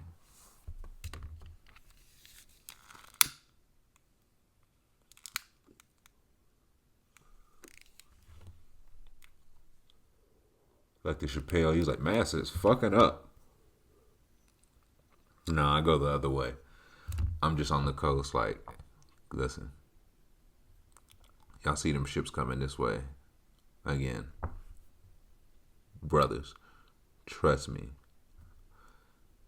Sink those ships. If we can sink them right now, let's sink them right now.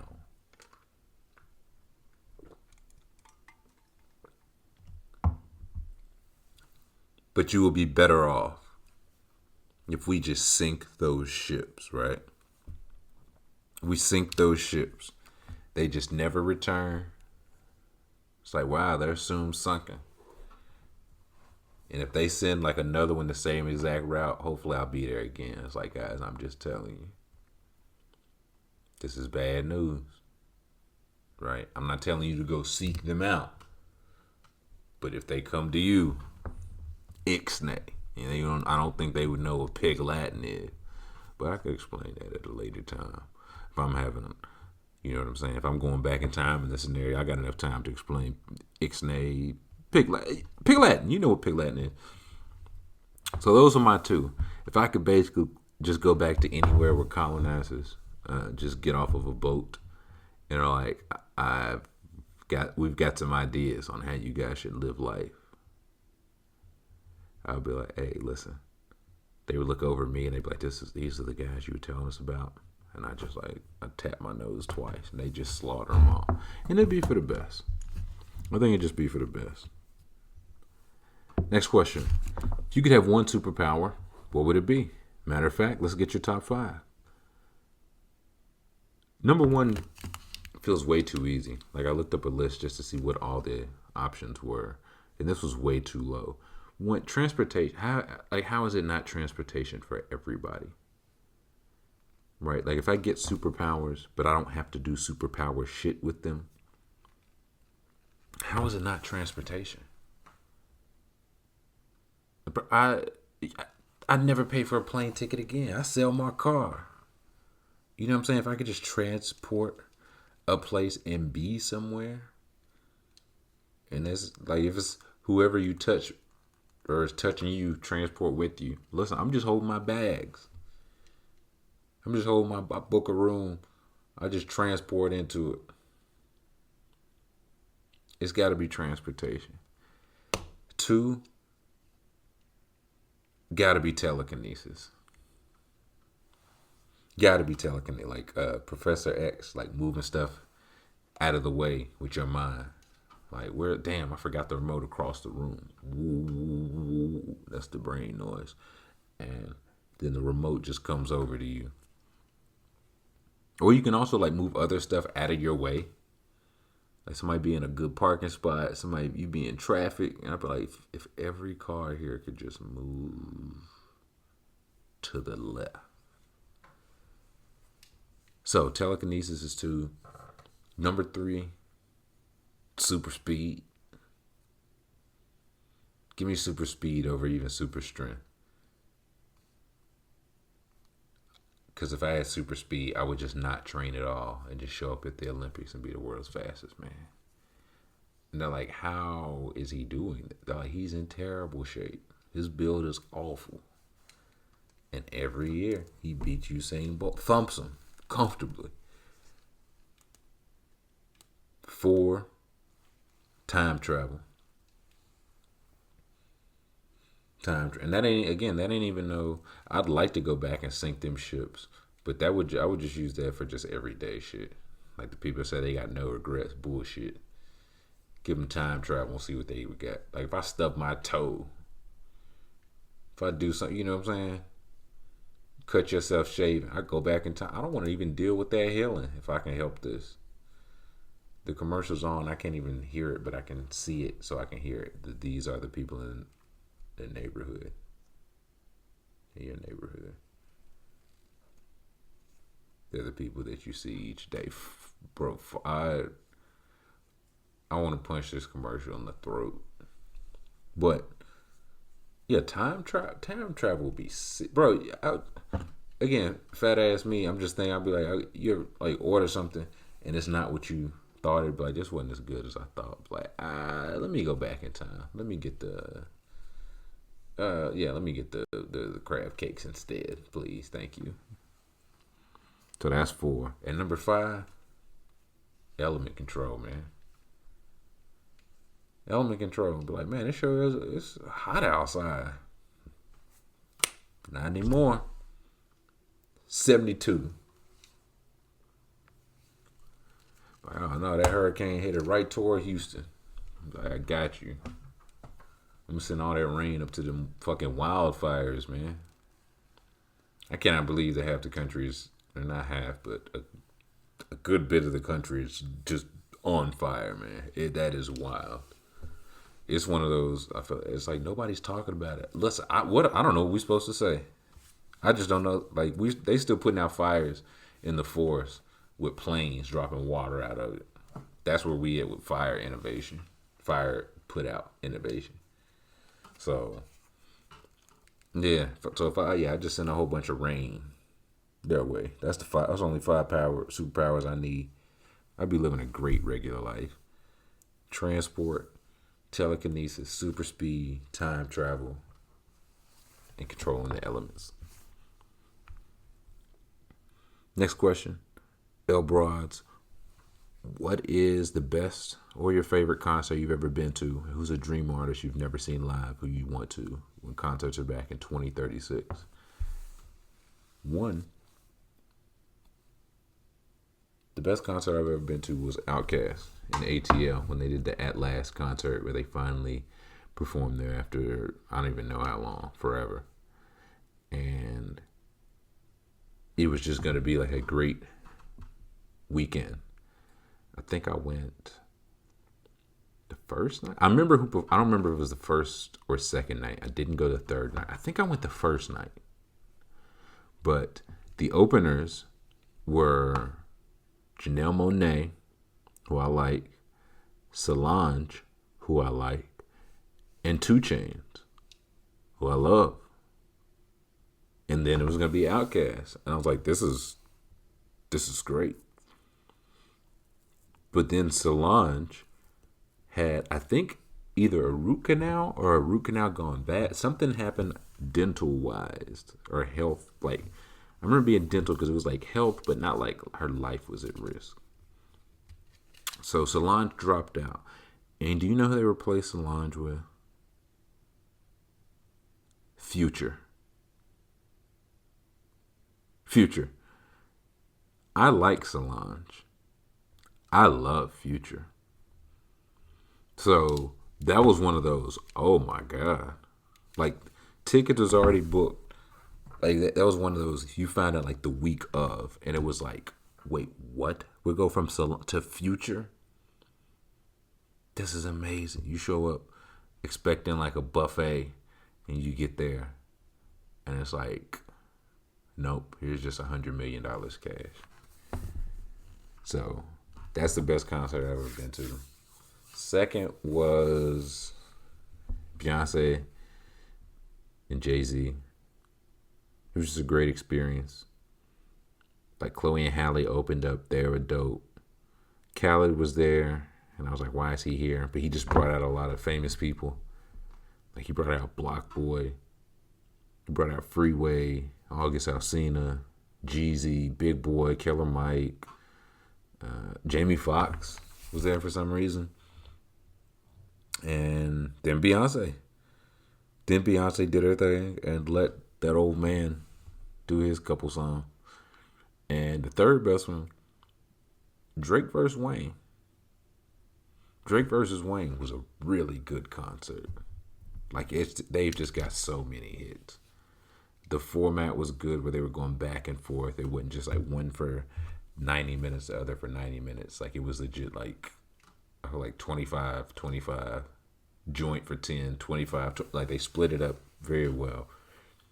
And also, that was the night, and I remember this because they announced it there, that McConan signed to OVO. Because McConan opened up and they announced it. And it was like, oh man, that Tuesday song is blowing up. He just signed with OVO. Little did we know. Little did he know. So those are my three artists who I want to see. I don't know. The one person I wanted to see that I've never seen is Kanye, and that's out now.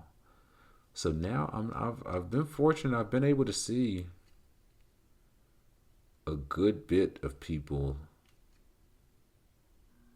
that I want. Like, I've never seen Lil Baby. I would like to see Lil Baby perform. Like, if and when Lil Baby and Gunna go on tour. Like, Mary J. Blige, I remember she came here not long before the quarantine, I think. And I didn't go, and I was like, I should have went to go see Mary. Like, she got hits. I think I've seen everybody else in some capacity. Like, some of them, it was only at like a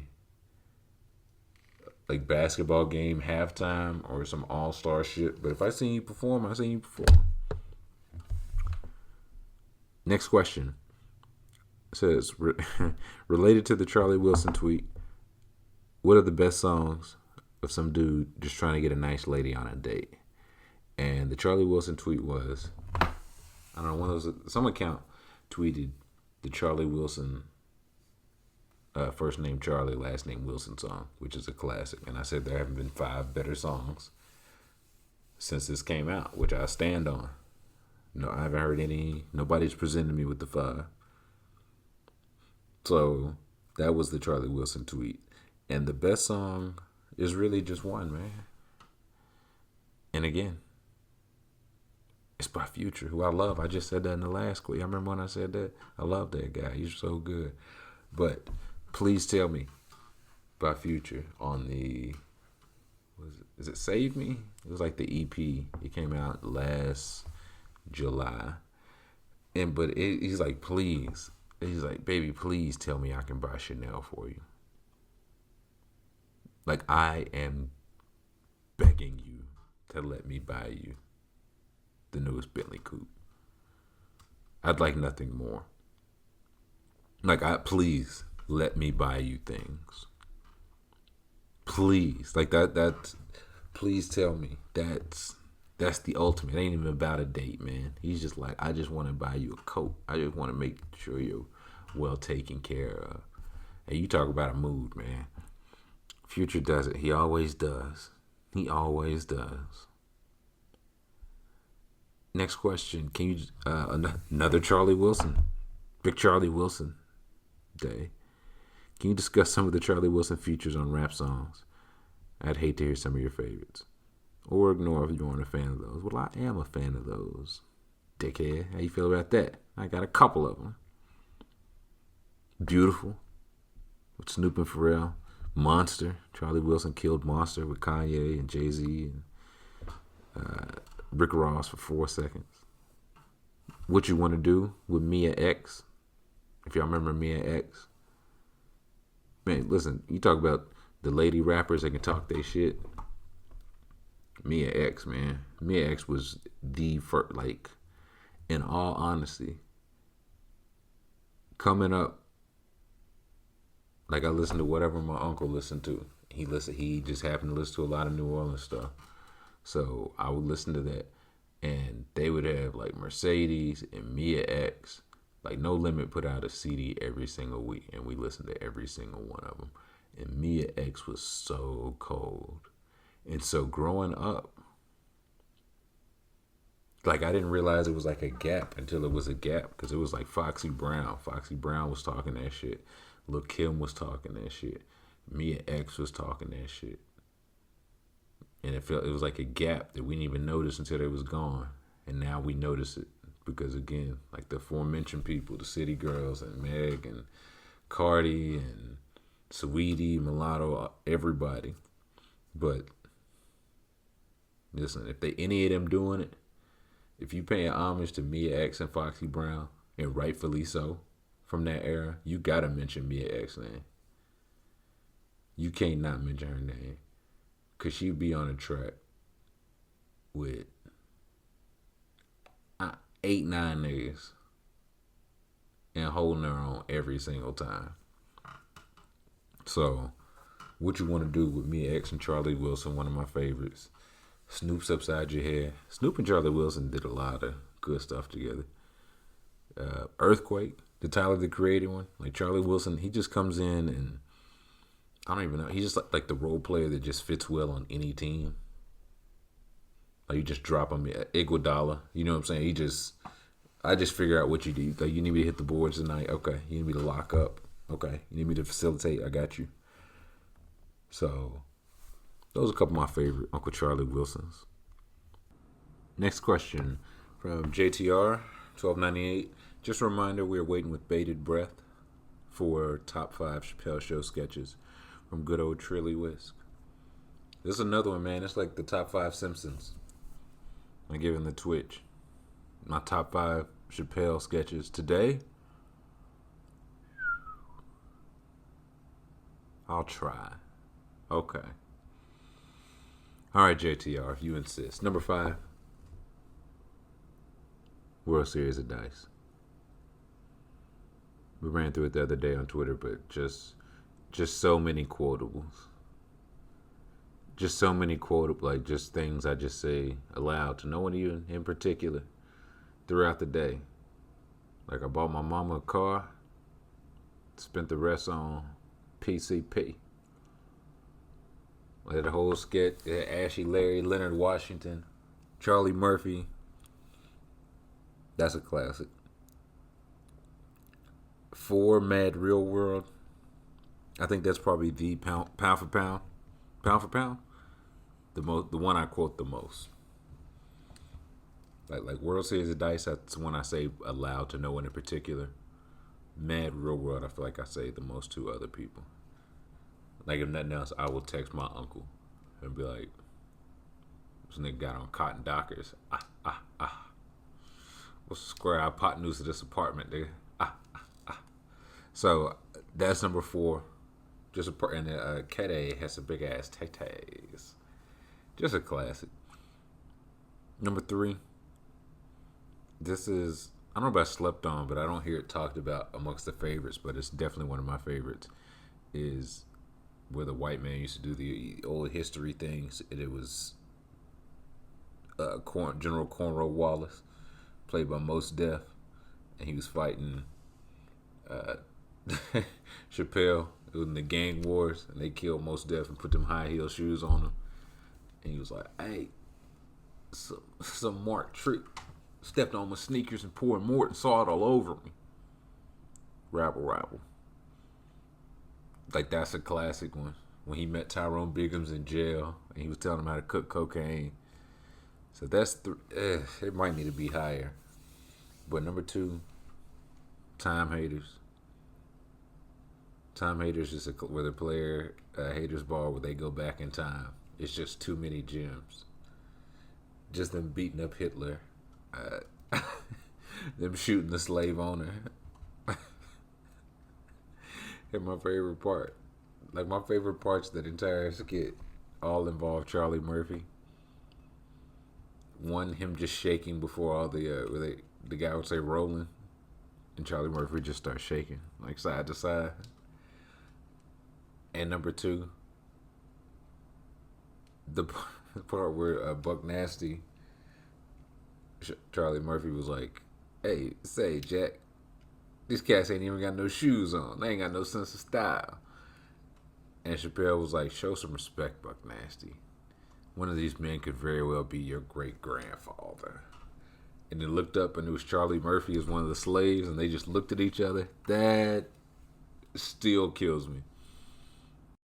But number 1, and this might be one of the ones that never changes. Everything changes around this one. Number 1 is Rick James. Number 1 is Rick James. I think that's the hardest I've ever laughed at a skit. I remember at the time I was watching it in high school. I was on the phone with my mother at the time. And as I was watching it, I just remember she asked, like, was I okay? Like, that's how hard I was laughing. Like, the quotables, the everything. That, like, the fuck your couch. Like, Charlie Murphy just being so sincere telling the story. Like, hey, we just gave him some help. Like, Charlie Murphy dancing in the club is hilarious. Him getting punched and the ring imprint being on his forehead. So Rick James is my number 1. And again, JTR, these are subject to change. Tomorrow it might be a completely new 5. So, next question from Big Cheese. What did you think of Dolph's new album? I feel like I got asked this a lot. Not that, like, I've talked about it. I just feel like I've been... Like, I don't know. Did people, like, particularly like this one a lot or not like it a lot? But I liked it. I think the intro is the best song, or my favorite song. I like the skits are cool. I like Ronnie. Ronnie seems like a good character. But I haven't went back to it a whole lot. I haven't made, like, my cuts yet. But I do wonder... I don't know. I got asked this a lot. So what's the consensus on this? Do people really like it? Because I haven't heard anybody really say good or bad. But again, I felt like I was late to it. Next question from Jelly is, the Pacers have some pieces, but they clearly need some changes. Who should they hire as a coach? Who do they need to move? Oladipo, Turner, Sabonis, etc. First, me. They should hire me as a coach. No, again, I say it for probably anybody. I think Kenny Atkinson, it's got to be first. Like Atkinson or somebody like Sam Cassell. Right? Like kind of a new guy, but he's been a veteran assistant coach long enough. Like you need somebody defensive minded. That's just the personnel they have. But you also need somebody who's going to do something more modern with that offense. So, like, whoever that great offensive assistant is right now, I don't know. Like, there's always some name we never heard of. But they need to, like, they need to hit on this, of course, but they can. Like, it's a lot of good coaches out there. D'Antoni was linked to them. He would be a good one, but I would go after Atkinson. Or if I was trying to get somebody new, like, they thought Vogel was the one. They thought McMillan was the one. If they want somebody young to, like, stay a while, I'd look at, like, Sam Cassell. So that's the first thing. Number 2, I think they have to decide on Oladipo, and it sounds like it's already been decided because they offered him a pay cut. Like, he's making, I think, $21 or $22 million a year. They offered him before the series $20 million a year. And he said no, as he should have. And now he's about to play out the year. So if you're not willing to come off that offer, and I get why they offered that, right? Like, he had a very serious injury. If he's not 30, he's about to be. He looked inconsistent, which to be expected coming back from that injury, but it's not like he came back after and in the bubble playoffs or not look great. But if you're not coming off that offer, and again, don't sound like it is, you should probably trade him. You should probably trade him, because I do think you could get something nice to somebody who is like, we either trust him, we're desperate, or we can, like, our people talk to his people, we can get his medical files. Like, we know he just needs some time, right? Like, if they put Oladipo on the market, it was like, yeah, he didn't want to resign. We're open. You could get a haul from Brooklyn, man. I think you could get like maybe LeVert. I mean, definitely LeVert. Maybe Allen too, if you wanted it. But the thing, you get Allen, that lets you move like Miles Turner or somebody, like, so you could turn that to another asset. So decide on that. And I get both sides. I get wanting to keep Vic because he was a second team All NBA player, an All Defensive player. He went to Indiana for college. I think he legit likes it there. I think they legit like him. It was some word or rumors that he had beef with Nate McMillan. Nate McMillan is gone now. And again, like I said with the KD thing, I just generally err on the side of health and technology. Like, he won't be back immediately, but I do think I think he can get back to that all-star, all-NBA level. And if they're willing to move him, like, they have to make that decision. That's the second thing. And the third thing, if you don't trade Vic, or maybe if you do, I think they're going to have to pick a big. I just don't think the offense can function enough with Sabonis and Miles Turner, like, to make it work. Like, they're really good with them both on the court defensively, but they're already good defensively. Like, with either one, that's their, like, culture. Like, their defense is great. Maybe it's just their, like, philosophy. With Vogel, with Larry Bird, with whoever. With Nate McMillan, they've had great defense. And Miles Turner helps. And as far as which one, earlier this year I said Turner. Now I'm not so sure. I'm really not so sure. Because I think Sabonis is the better one. Like, I don't think that's a much debate. I just think he's a more skilled basketball player.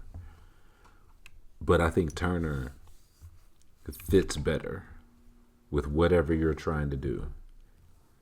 Like, on offense, Miles Turner is a decent enough three-point threat, and on defense, he can protect the rim. Like, whoever you fit in around that at the four, he can play off of that. Like, ideally, it would be, like, Miles Turner, not a great rebounder. So, ideally, you get somebody who could crash the boards, right? Or, you know what I'm saying? Like, there's a way to flip him and just turn Sabonis to your full-time center. Because, again, like, passing, the rebounding, the dribbling, like, off the dribble stuff, I think he's just a more skilled player. But if you trade him, how good can the defense you build around him be? So I had a couple fake Miles Turner trades. I have to research things now. So much changes. Like, I wrote these before the bubble. So before, I know Nate McMillan was still coach. I didn't know Oladipo and McMillan apparently had beef. So these are still in working order. But the first one, I have Miles Turner to New Orleans for Darius Miller salary. Darius Miller, please don't hate me. And I'll tell them to take 3 of the following 4. Nickeil Alexander-Walker, Josh Hart, the Pelicans' first-round pick this year, or one of the Lakers picks from the Ingram 80 trade. I tell them pick three. Like if they want to make it picks, if they just want all three of those picks, okay. If they want, like if it was me personally, I would say give me Alexander Walker and the 2 picks. Give me the wing and the 2. Like if we're committing to a big, we want more wings around him. Give me Alexander Walker. I'm looking now. Let me see what number pick that is. It's a top, what? Pelicans didn't make the playoff. 12 pick? 14? It's the number 13 pick. Number 13 pick. So you could get, if you just turn Miles Turner into a couple pieces. Commit to Sabonis at the 4. Or excuse me, Sabonis going from the 4 to the 5. You still got T.J. Warren. You still got Oladipo. You have Alexander Walker. That 13th pick, you could get somebody decent. You could get another, like a Tyrese Maxey, a Josh Green, a R.J. Hampton. I'm looking at just some of the names projected to be available. Next trade, Miles Turner to Washington. I like this one a lot too. Miles Turner for Thomas Bryant, Rui Hachimura, Mo Wagner, and a protected future first-round pick. So the Pacers, again, get a former Hoosier star, quote-unquote star, Thomas Bryant. They get a young big, Rui, who was the top 10 pick last year and had a very solid rookie year. They get some shooting in Wagner. And you can work out whatever on the protections of the pick. So for Washington would finally have like some semblance of a defensive anchor. They can score with and on anybody. They can't stop anybody. Miles Turner helps with that immediately. And if you're Indiana, you turn him into, it's like, okay, Bryant can be the backup center. Maybe Rui can play some 4 off of that. We'll work Wagner in because he can shoot. And that first round pick could be something if Washington continues to stink. And the last trade I had was Miles Turner to Sacramento for Buddy Hield, straight up. Like just 1-for-1, straight up. Like things have been uneven for Buddy and the Kings, like even before he signed the contract extension. That hasn't even kicked in technically. Like they signed that deal. He played this past year on his rookie deal. Next year it'll start. 4 years, $86 million. He's like had stuff going on with the coaches. He ended up coming off the bench this year, like for Bogdanovic. So Turner for Buddy straight up. Right? Like you stop pretending Marvin Bagley can protect the rim. If they're going to try 2 bigs, you let them figure that out with Rashawn, some combination of Holmes, Bagley, and Miles Turner. He'd be a great like drive and kick option for De'Aaron. And the Pacers get again, you commit to Sabonis, but you get another like plus shooter and a guy that can create off the dribble, Buddy Hield. Like you look at, if you're 1, 2, and 3 in some order is Brogdon, Oladipo, Buddy Hield. Like that's pretty good. In the East? Come on, man. In the East?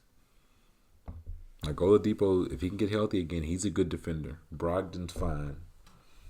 Buddy's not great. He tries hard, but he's not great. But neither was Thomas Bryant. Neither was T.J. Warren. Right? And now he was fine. At the worst, fine defensively. So I might have to cook up some Sabonis trades too if I decide that's the one they got to trade. But we'll see. Next question. We haven't heard any recent news on the rescheduling of the ham contest or the Hair Happers Ball. Will they be holding either this year? I have a parlay I'd like to lay down.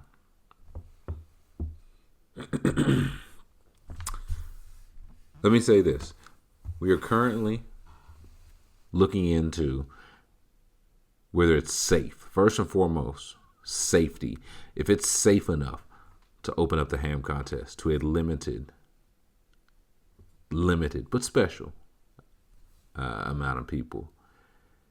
The Hair Harvest Ball still postponed, not canceled. And wouldn't that be it? The year I have hair, that's the year that's postponed. So funny to your boy. It's getting rough. Like I can't even hide it under the hat no more, man. Like I'm down bad. But yeah, Hair Harvest Ball postponed, not canceled. The ham contest, we're looking to see if we can socially safely do this. So again, save the date. Keep the date open. I'll put it that way. Next question. AW, you get caught overtly lying. Do you double down, own up to it, or create even more intricate lies to try and cover your ass?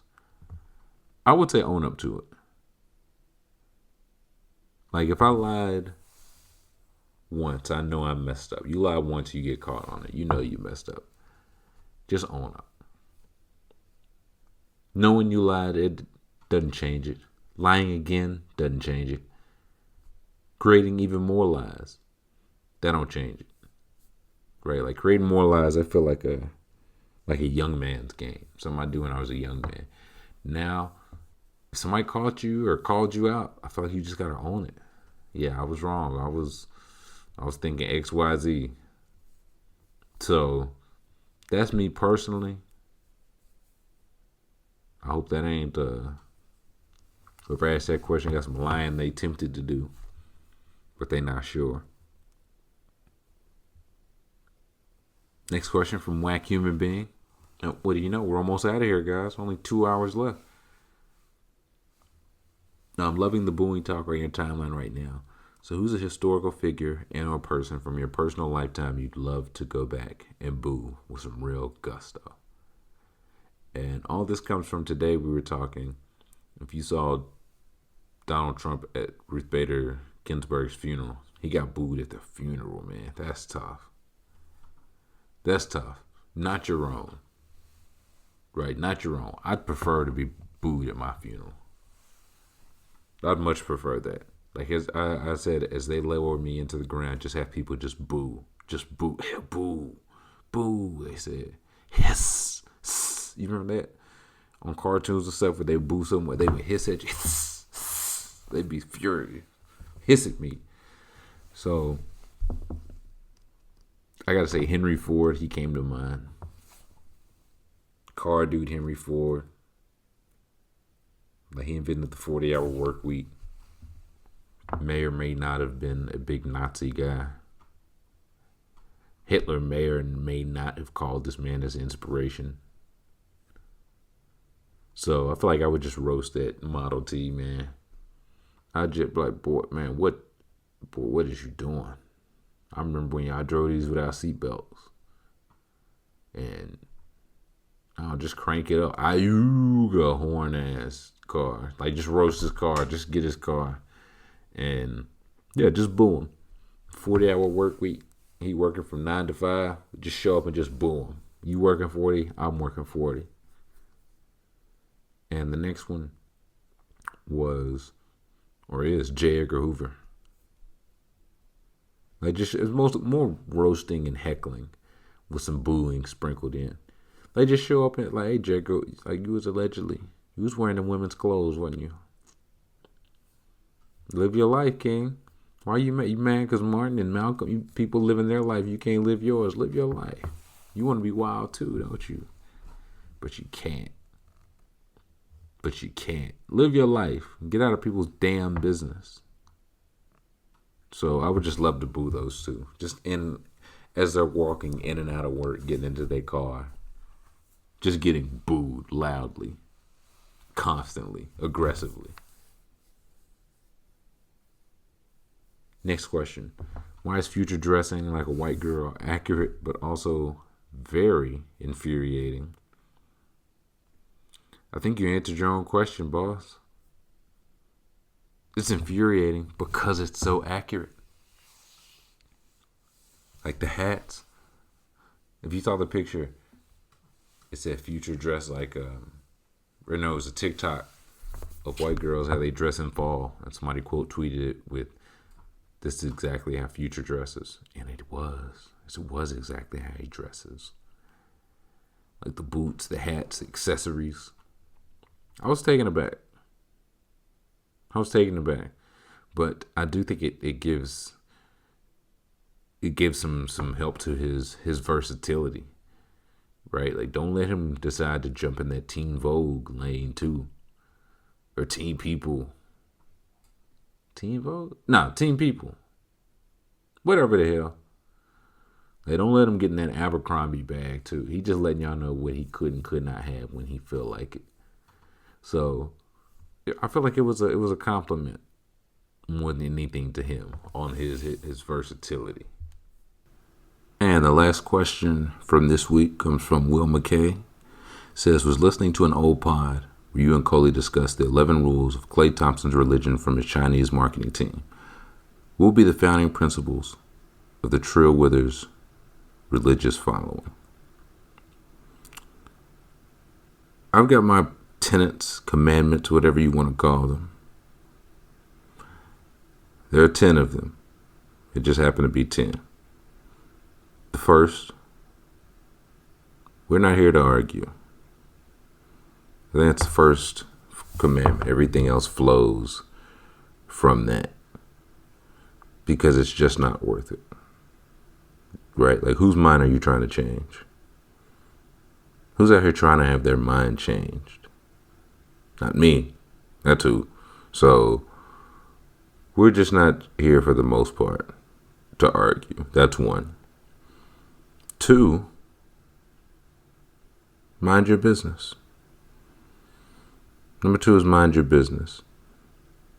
Because so much can be resolved if people would just tend to their own business. Just mind your own. Number three, protect those that cannot protect themselves. So the elderly, the destitute, the handicapped, mental and physical, women, children, the addicted, like all that, etc.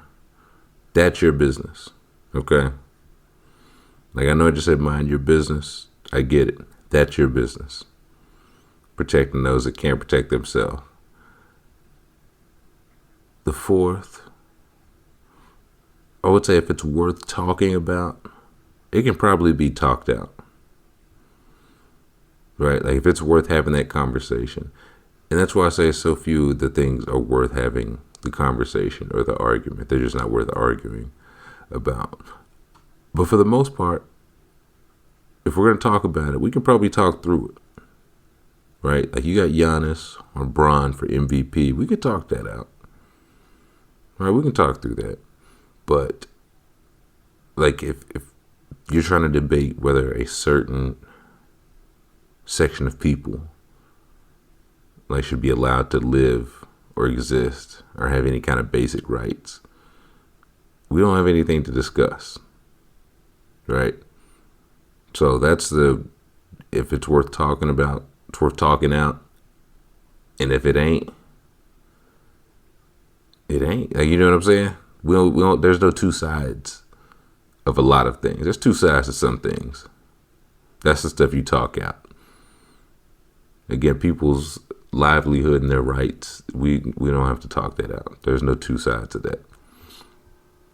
Number five, I would say be insecure on your own time. And what I mean by that is that we're all insecure about something or some things. You know what I'm saying? At least one thing, all of us, everybody. So don't project it onto others. Right? Like, for example, like taking compliments poorly. I know a lot of people take compliments poorly. Just say thank you. Right? Just say thank you. Don't project your insecurity. Do it on your own time. So don't do, instead of deflecting from the compliment or doubting what they're saying or doubting if they really believe that or feel that way. Just take the compliment, right? Just take the compliment. Number 6, there are bridges worth burning and hills worth dying on. So I would say choose wisely, right? Everything don't deserve your energy. You really do got to save that shit for the stuff you need it for. So everything don't deserve your energy. But at the same time, sometimes, like again, growing up, I was taught like you don't burn bridges. Some are worth burning, right? Some bridges are worth burning. And again, people ask, is this a hill you're worth dying on? And for the most part, it's not. Some hills are worth dying on. Some of them are. You just have to use your discretion there. The 7th is don't say anything once that you would not say twice. This goes for slander or jokes or criticism or slurs or anything. If you say it once, be it to somebody behind closed doors or behind somebody's back or whatever, if you said it once, you should be able to say it twice. So if somebody comes to you and says, did you say X, Y, Z? If you wouldn't say it that second time to them or to their face, you probably shouldn't say it that first time. Just personal rule of thumb, personal commandment. 8, pretty self-explanatory. Sometimes you got to fight about it. I feel like it's few and far in between when you really look at it. Sometimes you do have to fight about it. 9, apologize. Admit when you're wrong. Mean it. Like I read a book, Why Won't You Apologize by Harriet Lerner, and it taught me that just about every apology I had ever issued up to that point was bullshit. And it taught me why. It taught me what to do about that. It was just a really in-depth book. Like it helped me realize a lot of times why I issued an apology and was surprised or mad somebody didn't accept it. When looking back at it, it wasn't really an apology. So there's no shame in admitting you're wrong.